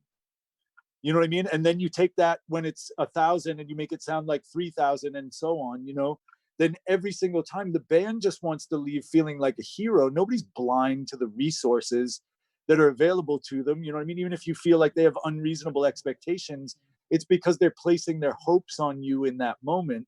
And if you exceed the expectations when they figure out what $300 actually buys them, by giving them a free day and you like tweak the mix and you get it totally awesome, they're definitely going to do their next record with you. They'd be crazy not to, because you've shown that you're on their side, you know, in an industry where finding allies can be rare. Yeah, I'm getting emotional telling you this, but it's a fact. it's fine. It's actually the kind of answer I was expecting. Thank you. Yeah, man. I really appreciate it. Okay. Thank you for your good question. I think we have another question coming. I actually wanted to ask you something about something you said earlier when you were talking about the transitional energy on like the song from on My Name Is Human. Yeah. Is that why you use like the sub synth on the choruses? It is, like but for it's purpose? also I used it in that specific case because Johnny's vocal is so mid-intensive, and a lot of the like thrashy, not thrash metal, but you know, like the raging guitars where he's just playing like strummy stuff. There's so much overtone and crazy like hashy weird noise on top of the guitar there that it's like the only way to go was like wider and deeper. You know what I mean? Like I had to go deeper to give the illusion that this had flooded the room with molasses, you know, with honey. Right. It's like all of a sudden the room fills up. And to me, having it shake the speakers, even that intermodulation distortion that you get at that point, because you're like shaking the woofers and it's trying to do guitar and it's doing like, it's actually distortion because the cones can't make that excursion anymore to give you the kick drum, because we're like shaking it the whole time at like 50 hertz. But it also, there's a physicality to that. Like an earthquake is a big fucking deal, you know, like things that make rumbly sounds are big. And I knew that this needed to be like a giant rusty dumpster robot swinging a telephone pole at your head, instead of being like the Foo Fighters are more like samurai sword and they go around corners faster sometimes at higher BPMs. And so that's why it's effective. That's why it kills you. But the thing that I needed to kill with was like a big giant rock that this giant thing was going to go big and dumb because it's a 2-note part. So that means it better be really, really big to get the job done, you know? Yeah, it's really cool because it's not like really noticeable. I mean, because you have like the guitars, the bass, and but you feel it. You just feel it. And I mean, I only knew it was there because I saw the stems. That's the only reason why I knew it was there. And it feels in the mix, it feels like the bass player hit the pedal and somehow just played louder. Like the band just got bigger. And for me, it's a part of giving the illusion that like, that's when they like came to the front of the stage and like have the mad face on, you know what I mean? It's like they're digging in. And for me, that's the sound of that when it comes to the bass. The sound of it with guitar is probably more mid-range intensive. But the sound of that like eye contact with the first row that's like jumping on each other's heads for the bass is definitely that it like flooded the venue with the subs, you know? Cool. Thanks for that. Wait, we have who's next on the questions? Me. There we go. Hi. Hi. I have like 2 questions. So the first one is, I've noticed that your voices on your mixes have a certain tone. How did you approach that tone? I heard Tyler Bryan, I highly suspect, and I heard they have a certain tone on their voices. Mm-hmm. Yeah, in those 2 cases, which is both sort of loud rock stuff, because I don't only work on loud rock, it's just that there's been a few that were successful in the first few, you know, last couple of years. It's like on those couple records, it's, for me, it's when something is, the gesture is so big, again, whether it's love or anger or intensity of somebody, like when, even if it's not loud, I like the sound of pressure. Like if you have a brother or a sister and you've ever told them to shut up across the dinner table without letting your parents hear, and you're like, shut up, you know, but quiet. But it's like the sound of like clenched fists. For me, there's a particular character to that that's like at the edge of freaking out. You know, like it's at the edge of just letting it all go. And then that's sort of in the verse. And then when you finally unload and this like vocal happens in the chorus, I want it to be like in an old school way. It'd be when you hear something like Aretha Franklin, where people were like, wow, that's such a big voice that there was nothing around that could have handled that. It's always going to overload the tape machine and the C12 that they're using to record it. Even if my aunt couldn't say tape machine and C12, you know what I mean? If she just was like, it's like she would imagine this like big gospel-y voice just like ripping into the recording, you know?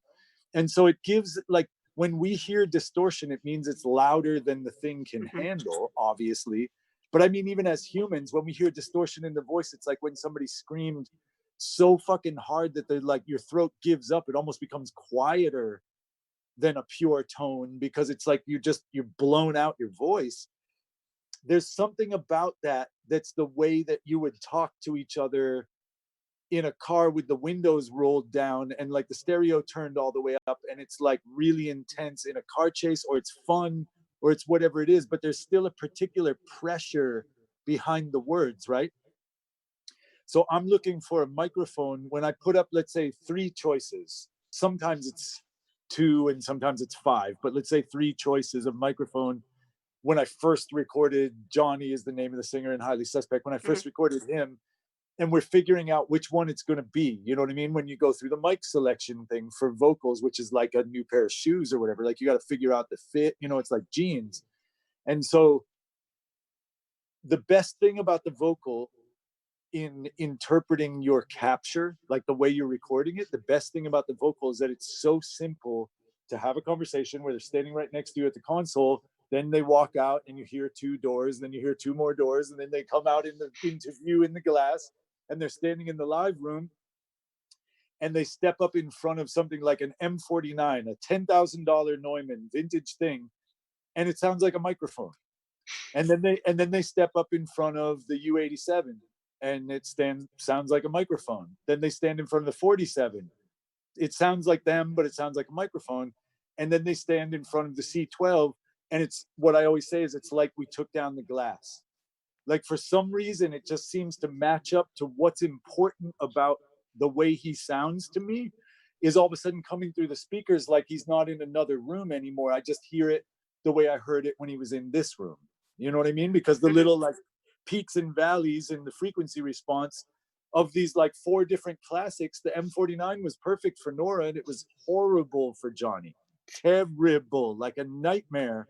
I would have rather used just an SM7 all day long on him than the M49, without a doubt. I would have rather used a 58, definitely, and I'm not even joking, because he sounded more natural when we were doing the scratch vocals than he did when he was in front of the M49. It reinforced something terrible in him, where all of a sudden it made it sound like his nose was too big and his like lips were weird and small and it sounded pinched, and like you just got like the wrong image, you know what I mean? Because he's this like cute boy with tattoos on his neck, and we need to present him in the right light, you know? Yeah. So basically from there, it's like the EQ that I'll bring it in with. Will I, like, you know, on the mic pre or at the EQ or whatever I'm using, will I bring it up and put air around their head a bit by bringing up like 16K, a shelf? Because if I'm bringing up 16K, it's going to bring out some things that I love, because I won't need to use so much delay or other effects to give the illusion that we're like not too close to them. There's just like this sort of like glowing aura around their heads that seems to push the guitars away a bit and kind of push the cymbals back just a bit so that they're able to feel present in the mix without a ton of processing or a ton of EQ, even a ton of compression, even, because we've got that EQ curve happening. But let's look at 16K like it's a really bright light that we're shining on them. Something is going to happen, like the zipper right here is going to be blinding you once I've got this part lit up the way I want it to, so you can see every wrinkle in my sweatshirt. It's like all of a sudden something's going to be really bright, like the metal of the zipper, right? Let's call that 6K. I'm going to go into that gigantic bell in like Fab Filter or some other tweaky EQ, and I'm going to go, okay, I've lit the whole scene, but the like couple metal things, the sharp things like the S's and a couple of the shinier moments in his vocal are just making my eyes bleed again when he sings an E or something. It's like, so I'm going to find those frequencies and take them out. Just a little bit, however much I need to. And magically, though, when you go back to your 16K boost that you've turned all the way up, right, just to work on it, like you're shining a really bright light on it to figure out what's the most annoying points in the vocal, then you go back to that 16K, and if you put it back to 0, it feels like such a letdown. You know what I mean? Like if you just take it off again, it's like it feels terrible. And what's cool is you then can bring it up maybe like 6 dB. I'll wind up boosting something like 6 dB at 20K, and then another one that's like 5 dB at 10K shelf, like all this high end on the vocal. But I've notched out the things that made it sound too bright before. So now it really, what you're left with is like the air around these S's. It's like the answer to when people are like, how the fuck do I get it? It's like there's all this air in the vocal, but it's the S's aren't killing me.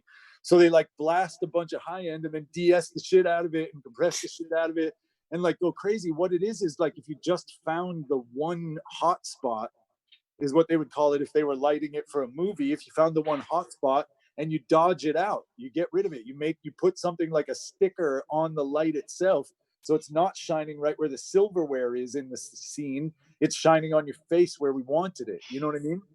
Yeah. Just like that with EQ.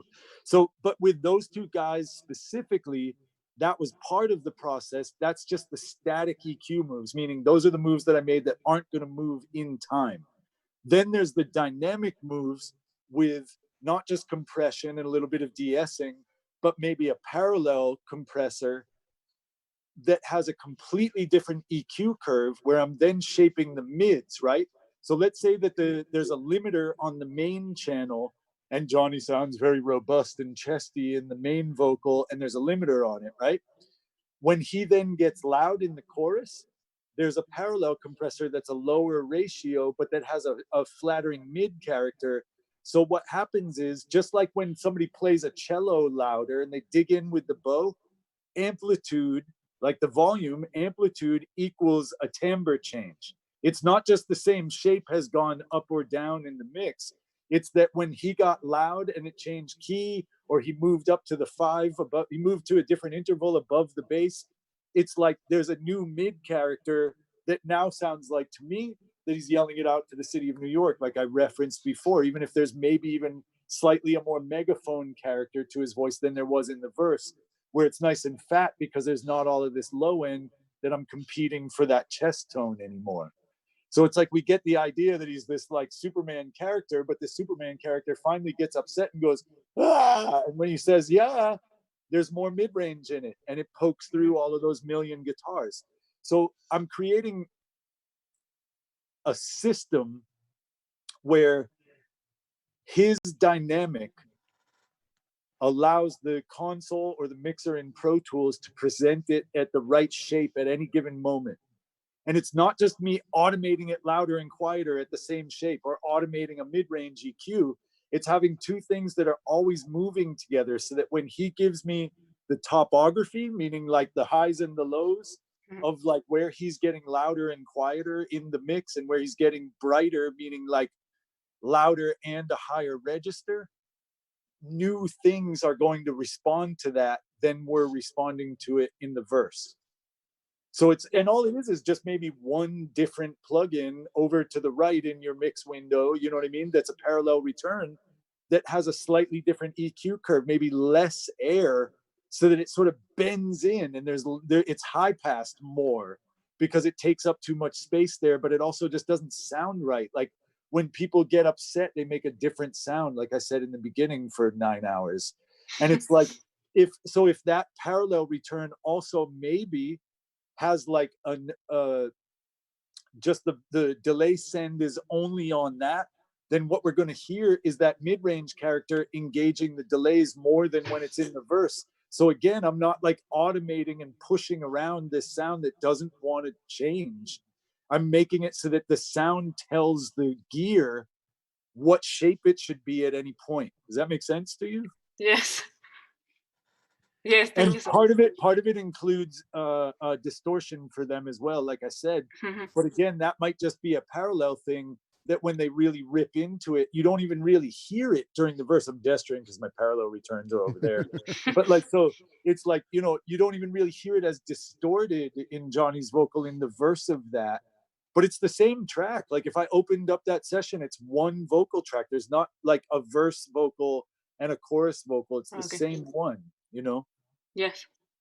Because I like the way it hits the channel harder in the chorus. I know I need to stop talking about this, but it's like, I like the fact that it hits the channel harder in the chorus than it does in the verse. And so it kind of drains out of the same compressor in the verse, but I've created shapes around it that even though he gets quieter, it still sits in this mid-range place where you don't lose one word. You don't miss like one bit of detail in the emotion of what he's giving us. Okay, thank you. I'm blown away. And my second question is like really quickly. What are your for her? Well, what are your inspirations and why did you make them sound like that, like Highly Suspect and Tyler Bryant? Specifically those two. Yeah. Okay. I mean, I get inspired by like the story that Johnny told me about the fact that his mom had abandoned him on his dad's porch when he was 1 year old. And the fact that when on the first record, there's a song about that moment and about how like damaged he is by the fact that, I mean, he was like 1 or 2, but I mean, way too young to be left. She didn't even like knock on the door. She like left a kid on the porch of a house, like not knowing if the dad was even home yet. And he said he just like sat down and didn't know what to do, this little 2-year-old. And it's like, it's fucking heartbreaking to me.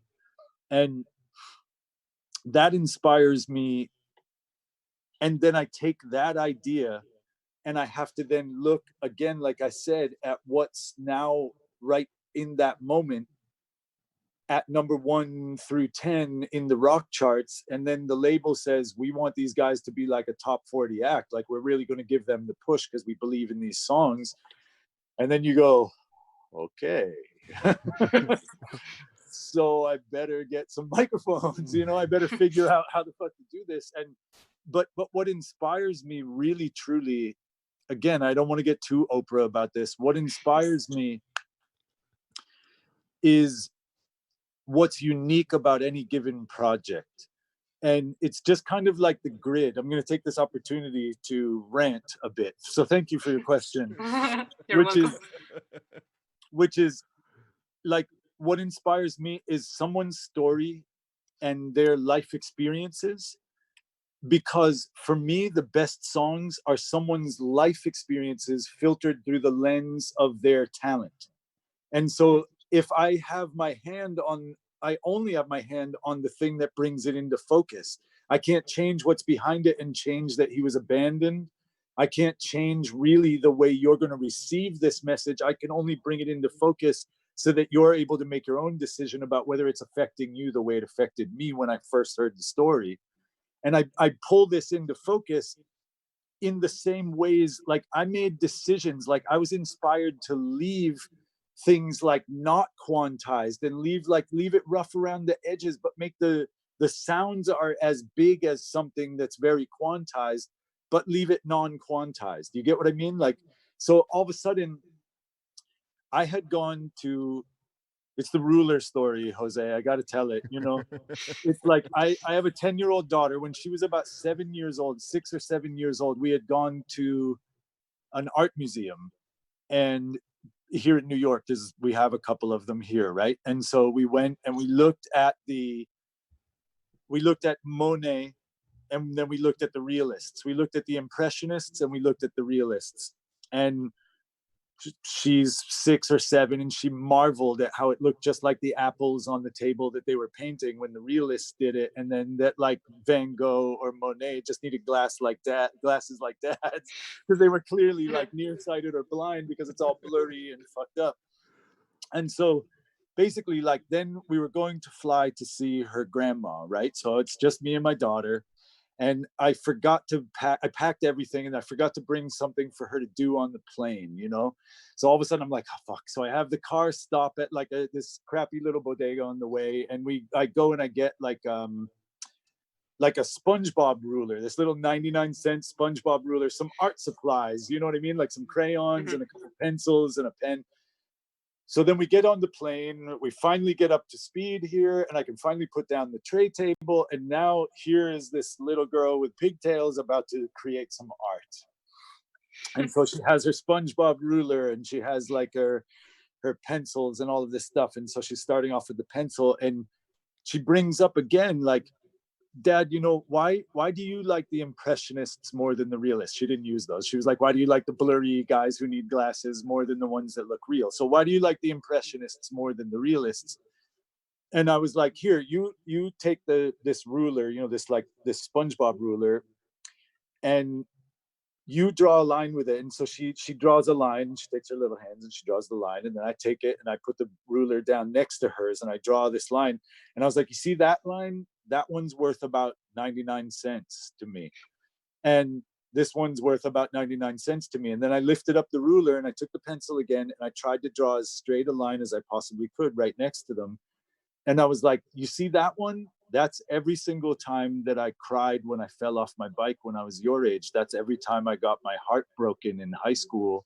That's everything that I've ever experienced up to this moment. I'm like getting emotional. That's everything I experienced up to this moment in time where I am trying to show my own kid on a plane, like feeling lucky that we can make a straight line without a ruler and not just freak out and scribble all over the place just because I took away the 99-cent ruler. But that line is me. And then the reason I'm getting upset is this, because then I watched this like 7-year-old girl take the pencil, like, and sort of like take that understanding that what she needed to do was try to put like everything she had felt up in her 7 years of being on this planet and force it into that pencil, you know, and use this because that was now the tool for her art. And she's like, you know, aching as she makes this like wobbly little line. And I was like dying watching this, like crying as a dad. And that is what inspires me. That exact moment, that is worth everything. That becomes the value in what Johnny had to say about his experiences in being abandoned as a child. And he chose, instead of that pencil, he chose a guitar and his vocal. And there's no way I'm going to put a fucking SpongeBob ruler up to it and just make it everybody else's straight line through that, because his story is why that's worth all the money in the world to me. And it's why it's worth, I'm seriously like getting upset. It's why when people come through and trust me with like those stories, it's why I've tried to train myself to hear these subtleties and understand what to reach out for, whether it is a fucking Neve or an SSL or the Pro Tools plugin, to then reinforce what's actually being said. Because guess what? The only thing in the room that we couldn't get if we had $1 million right now is that story I just fucking told you and my experiences. Everything else in here can be purchased at a store. It's not that big a deal. It costs more or less money, but it's still a finite number. If you get $1,000, you can buy $1,000 mic pre. It's not a mystery. But I'll tell you what, life and the way we do things kind of is. And the magic kind of lives in that moment, you know, where you finally create this rendezvous between somebody's really important story, whether it's Norah Jones or Johnny Stevens. You create this rendezvous between the right microphone and the right story, and it fucking goes to number one because people feel the authenticity in that moment. We read each other so much more than we give credit to. It's not about just like the kick drum anymore. It's not about any of that shit for me. Like, you have to have that foundation, because I draw on all that experience of engineering 1 billion songs to then transcend it and understand what's important in the room. And it's why you hear people saying a good engineer can do it with 57s and blah, blah, blah. But a good engineer, what that means is that they recognize what's valuable and stop worrying about the fucking frequency response chart of a 57, not because it makes a 57 more amazing than a 47 just because I'm using it compared to somebody who's 16 and hasn't made a bunch of records. It's still a 57 and a 47. We all know that. So that's why that statement always bothered me when I was younger, where it's like, why? Because it's all of a sudden going to have tons of 12K in it if I care more, you know, or whatever. It's more, it's going to turn into a magic tube mic. It's amazing for vocals. Of course not. But it is going to be it's going to give me an understanding of where to point it, like what's important. And for me, I always find that when musicians, when their job is to extract all they can from their guitar, let's say, to say I was abandoned by my mom, then my job is to extract all I can from the musician. Mm-hmm. You know, and what I'm pulling out of them is that. I'm pulling out what's important about it that I can't fucking get at Guitar Center, that I can't get at the local store that sells whatever they sell, or from Vintage King, you know? Yes. So that's the answer to your question. As I cry more. You know? Cool. Thanks, man. I think we have one more question, and then I guess we'll all cry. Yeah, we'll all cry. Right. There we go. Hi, Joel. Firstly, hi, how's it going, man? Congrats for the works with Aaron, Neville, and Highly Suspect are amazing. It's incredible, your works. Thanks, man. My question is, I know that all the ways are different, but you are in the major leagues. So what are the steps that a semi-professional producer or mixing engineer must have to become professional? You cut out a little bit. I don't know if everybody else got that or if it was just at my end. No, yeah, he cut out a little bit. Okay, sorry. Maybe you're gonna have to ask it again, like just because the mic actually stopped working for a second. What are the steps that a semi-professional producer or mixing engineer must have to become a professional? I got you. Okay. It's like the steps to take or the things that you have to be able to do it in the big leagues, I think is what you said the first time. Well, yeah, he cut out again. Sorry, cutting out. Is it like, do you mean techniques? I think what he's trying to ask is like, yeah, for like advice for like not like a semi-professional producer to make the jump, to make the leap. Okay, okay. Yes. Okay, I understand. It's like, I think showing an understanding of the reality that a record is going to enter into was a big part of my growth, meaning it wasn't just about the snare anymore. It wasn't just about all of this Yoda shit. It was about me talking about, with the management and the label and all of this, is understanding that basically it'd be like if you were doing a favor for the mafia and they were gonna go, okay, we're gonna give you $100,000, but we expect that what you do is gonna make us $1 million, and we're not gonna kill you, but we're never gonna call you again unless it does. It's understanding that what I needed to do was give the people who were giving me resources, let's define that, right? The resources are going to be like time, money, and energy. But I mean like, and energy too, because the band's going to get sick of you eventually. Even if you had $1 billion to do the record, it's like you can't, if you're not the right person and you're not doing the right job, they're eventually not going to give you take 9 million for you to try another thing on the snare and all of this. It's like, so all of these resources, whether it's just the human energy, you know, like, because they're going to give up on you finally and just use the rest of the money for somebody else. I would say the biggest thing is understanding what the target is that you're trying to hit. And then hitting it. And then hitting it though. Like hitting it like a sniper. You know what I mean? It's like if you can get somebody to tell you this is the target, you need to be able to hit it. And if you can't get them to tell you what the target is, you have to invent the target and then hit it. That would be producer and mix engineer, meaning like the producer may have to invent a target because the A&R guy's like, I don't know, it's kind of like loud rock, but maybe soft rock, but also loud, but heavy, but not so heavy. It's kind of like Coldplay, Metallica, Slayer, and Meshuggah, but it's going to be a hit because they're going to rap. And you're like, what the fuck? What are we talking about here? Are you even like, did you hear anything I just said? You know, and so you're like, Okay. And then you have to go filter that through your experience. Like, put it this way, like, here's a simple version. Like, you're already on your way. If you can understand this, somebody sends you an email from the band, right? Or the band sends you an email and they're like, we've thought about this a lot. We want you to turn down the drums, the bass, the guitars, and the tambourine. And you're like, wait, that's just a vocal up. So if you're like, okay, that means that if you can translate that, like if you understand that when somebody tells you turn everything down except the vocal, what they meant was, can you really just turn the vocal up a tiny bit? But they didn't want to say turn the vocal up because that sounded scary, because they didn't want it to be too loud. They just wanted to like get everything else out of the way. And you then take all your experience and translate that one simple example that I'm giving. You take all your experience and you supply them with a thing where you turned up the vocal 2 dB, and they're like, you're a master of your craft, my friend.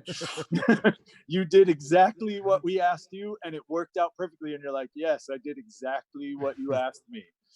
And so if you take that one step further, right, and you start to think about all the sort of confusing things that people will ask you to do, you need to be the translator between the record label, the what's on the charts, the management, you know, like I said before, and the sounds and what the band is capable of. This is like when you start to hear those horror stories, like where the band gets in for their first record and they've been friends since they were like 10 years old, and now they're 22 and they have a rock band and the drummer's just terrible, but they never just bothered to fire him.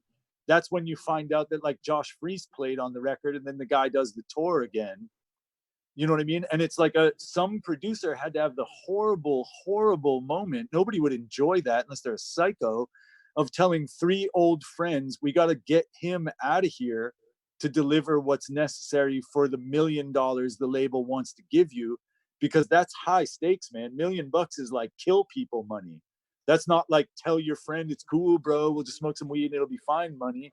That's like somebody's going to get killed over this money. And like, you have to go in the room and kill that drummer.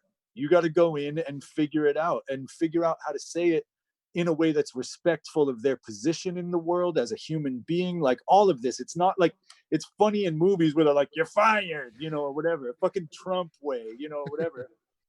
It's like, and you can't do it like that because ultimately it's a band and you know that they're friends and all of this. It's like, that's when you know that your honesty becomes a massive, massive tool in the toolkit for becoming a professional. Like I've worked with people and talked to people who are like high level pros, and amazingly what comes out of their mouth, there's usually more truth in it than the people who are letting insecurity and fear make decisions for them too much. You know what I mean? It's like, it's amazing because they've gotten to a position in the world where they can look at what the truth of the situation is and actually say it to people, you know, just like the idealized notion of what like a great politician should be, like where you represent the best interests, which that doesn't happen anywhere, but you understand in fairy tales that occurs. But where like the producer, if you can go in and everybody understands that you're fighting for that record to be the best it can be and the most successful it can be, then they're going to go with you. And it's having the confidence to know that you have looked at all these variables, right? Because that's what they are. There's like a bunch of different things. The key, all the things that music is a shit ton of variables. If you can look at all of those and filter it through experience rather than ego, bands respond to that in my experience. But it's much like this, right? Here's like the band will ask you something crazy, like I said in the beginning, just like this. Let's say that you're a doctor now, right? And you're like, how do I become a more famous doctor that everybody trusts in town? And a person comes in and goes, hey, man, I coughed all last night. I want you to take out my lungs. And you're like, I haven't been doing this that long, but I know from my diplomas on the wall here that I went to school and I like understand humans, that I know I haven't met you yet, but I know that will kill you.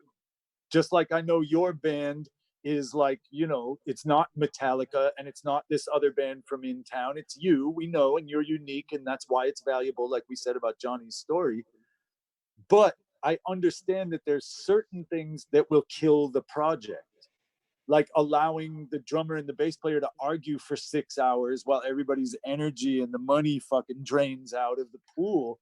It's like pulling a cork on the fun pool and you watch all the money go down the drain while somebody's talking about like, oh, I like, what was the old pedal that you used? Because I thought that was cooler when we first wrote the song or whatever, and you're like dying in the control room. And what you need to do in that moment is understand that being decisive in that moment and going, we're going to go with pedal number 2, and you present it in a way that's respectful and all of these things again.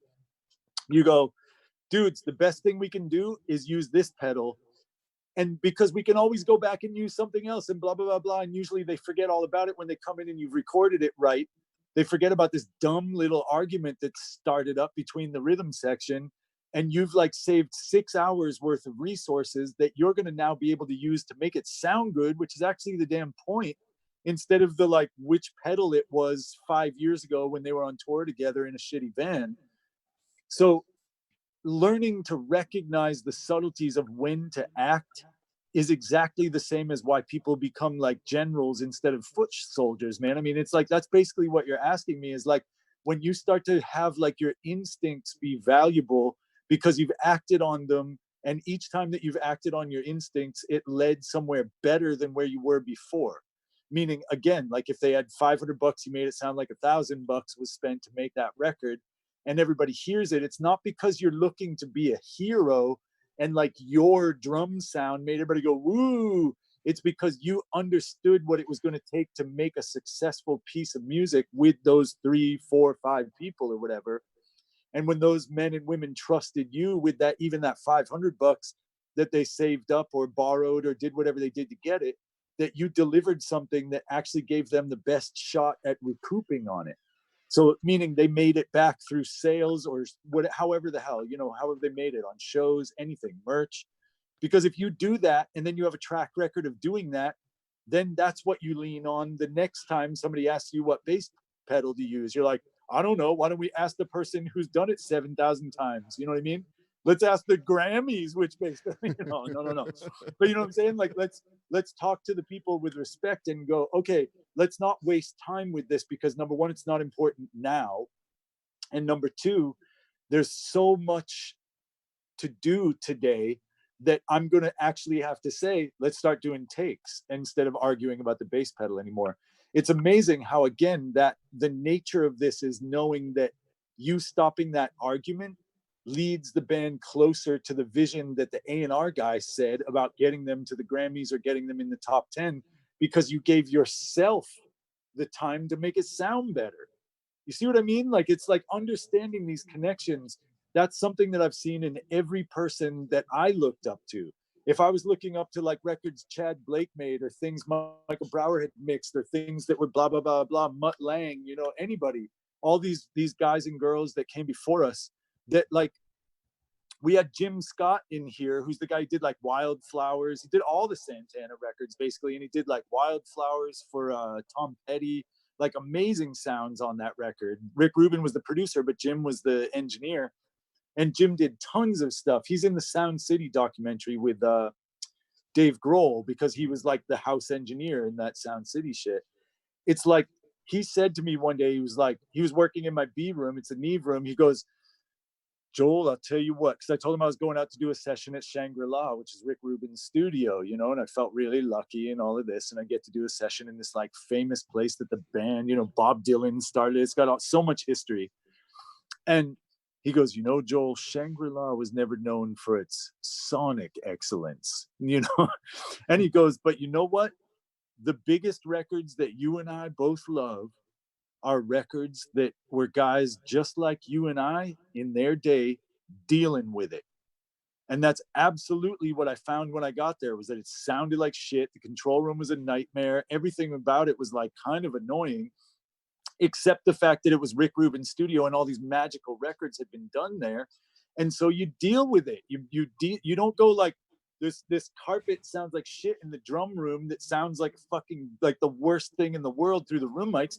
you figure out what to do about it, and then you make a record that people care about. You understand what I'm saying? And when you stop like thinking about it in terms of like, well, once I have the big room or the Neve or the this or the that, and once you start getting results, guess what? You're probably ready to work in the big leagues right away at that point.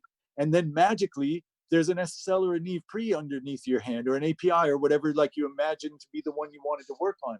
I can't believe I like bump into an SSL every day when I come to work, because I didn't inherit money, none of it. Everything you can see in this picture was bought with money I made making music or records, either on tours, playing guitar, or making records. And every single bit of it was with these same ethics and ideas in my heart when I started setting up whatever microphone I had in September of 1999, you know what I mean? Or in whatever month of 1994, when the first record I ever did that came out on a label was in 1995. So it's a long fucking time ago now. And like, I didn't have any 47s in the room. I didn't have one Neve. I didn't have shit, man. But I made it happen, and the label trusted me, and they gave me another one. And so guess what? The $3,000 that I made from that second record that I got, all of a sudden I was able to get a little bit better. I got some Sci-Tech mic pre's. I remember buying it and being like, yeah, I finally had like these better things than the janky shit I was using that was broken and all that, you know? So basically it's like that, man. And every single one of these things, it's amazing like how much I value them, because they represent like a particular accomplishment. It's like the diploma that I talked about in the doctor analogy, where it's like I got a particular thing after finishing like the Bomba record. I got a particular thing because I then had a little bit I could break off, and the little bit became a little bit more. And then all of a sudden I was like, oh my God, I got one 1073. Holy shit, you guys. You know what I mean? I'm going to track everything through. I'm going to make them record the drums separately, the kick first, then the snare, then the hat. You know what I mean? Like, I'm going to do anything I can to just put that 1073 on everything, just so I can have it on everything. And it was like, it was incredible to me to start to feel that snowball happen. And in conclusion, I will say that basically it's like, once I had those Neves under my hands, the first time I ever did a session at like Avatar, you know, at Power Station, I'm like, oh my God, Zeppelin was in here. Like, you know, everything from that to like Born in the USA drums were tracked in here, like everything. And I like brought up the faders, and it was garbage. And I had to go out and change mics and like do whatever I could do, because it was like I was freaked the fuck out and I didn't know how to make that room tick. It's just like if you never drove anything before, and then somebody's like, Lamborghini, you're going to fucking kill yourself in 1 second. You're going to make a mess way more than you're going to be fucking like an amazing race car driver just because you got a fucking Ferrari. You're going to fuck shit up, possibly hurt yourself and other people in town. You know what I mean? And all of a sudden I was like, wow, okay, this mic pre just kind of turns it up just like every other mic pre I ever used. I better like not rest on my ass and think that that's going to save me, because I got to go out there and like think, man, we got to get this going, you know? So I think anytime that you feel like you can transcend all of the things that are going to get thrown at you, you can get over it and make a great record, meaning get over how little money we ever get and how little time. And the quicker you figure out, once you learn how to figure out what the song needs in the first 3 moves of the faders as a mix engineer, then guess what? You've got a whole half a day to make it sound amazing, because you've set your priorities quick enough that you didn't waste all day jacking around with 1073s, hoping that they save your ass and that the band calls you back. So it's like the speed of that diagnosis, like that doctor analogy where I ask you to take out your, you know, where you say, take out my lungs or whatever. And I say, that'll kill you. It's like, guess what? If I know immediately that'll kill you, and I just say, let's look at cough drops maybe as a first move before we break out the scalpel and cut out your lungs. If you have a way to get better, a good doctor helps you feel better sooner, right? Helps you get healthy quicker, because they see what it is right away. They diagnose it correctly. They give you the right medicine, and it's over. That's the same thing when you're sitting in the room with Michael Brower, or you're watching somebody ride a fucking bicycle in the Tour de France. They're not going like this, and they do something crazy, and you're like, wow, that doesn't look like how I ride a bike. They're fucking riding a bike just like you ride a bike. They're doing it way better, way faster, and for longer every single day. They're not doing crazy shit. You're not going to see me do crazy shit with auxes, delays, or EQs. I'm going to do it just like you do it. I'm just going to see where it needs to go sooner and maybe prioritize things that are better, quicker, so I have more time with the resources I've been given to make it sound professional and make it sound great and shiny and big and all these other things that people want it to be.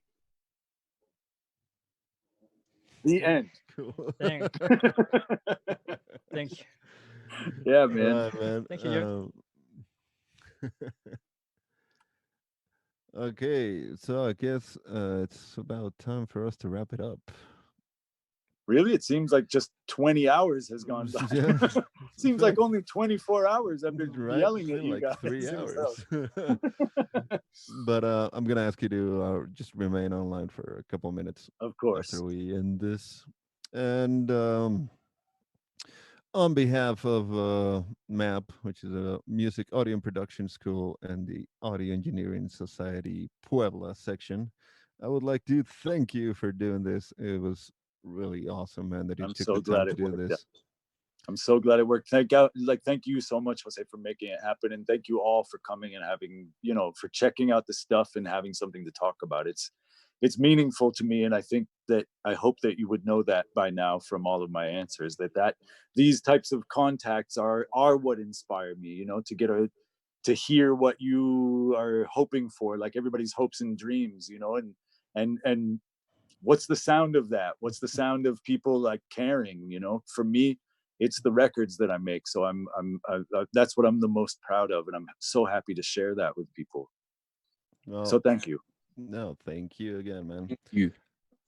And ok, entonces para todos los demás que siguen aquí en la sesión, pues eso fue todo. Espero que lo hayan disfrutado y nos vemos pronto. Excelente, muchísimas gracias. Gracias. Thank you. Gracias, en serio. Gracias. Thank you, Joe. Thanks, Joe.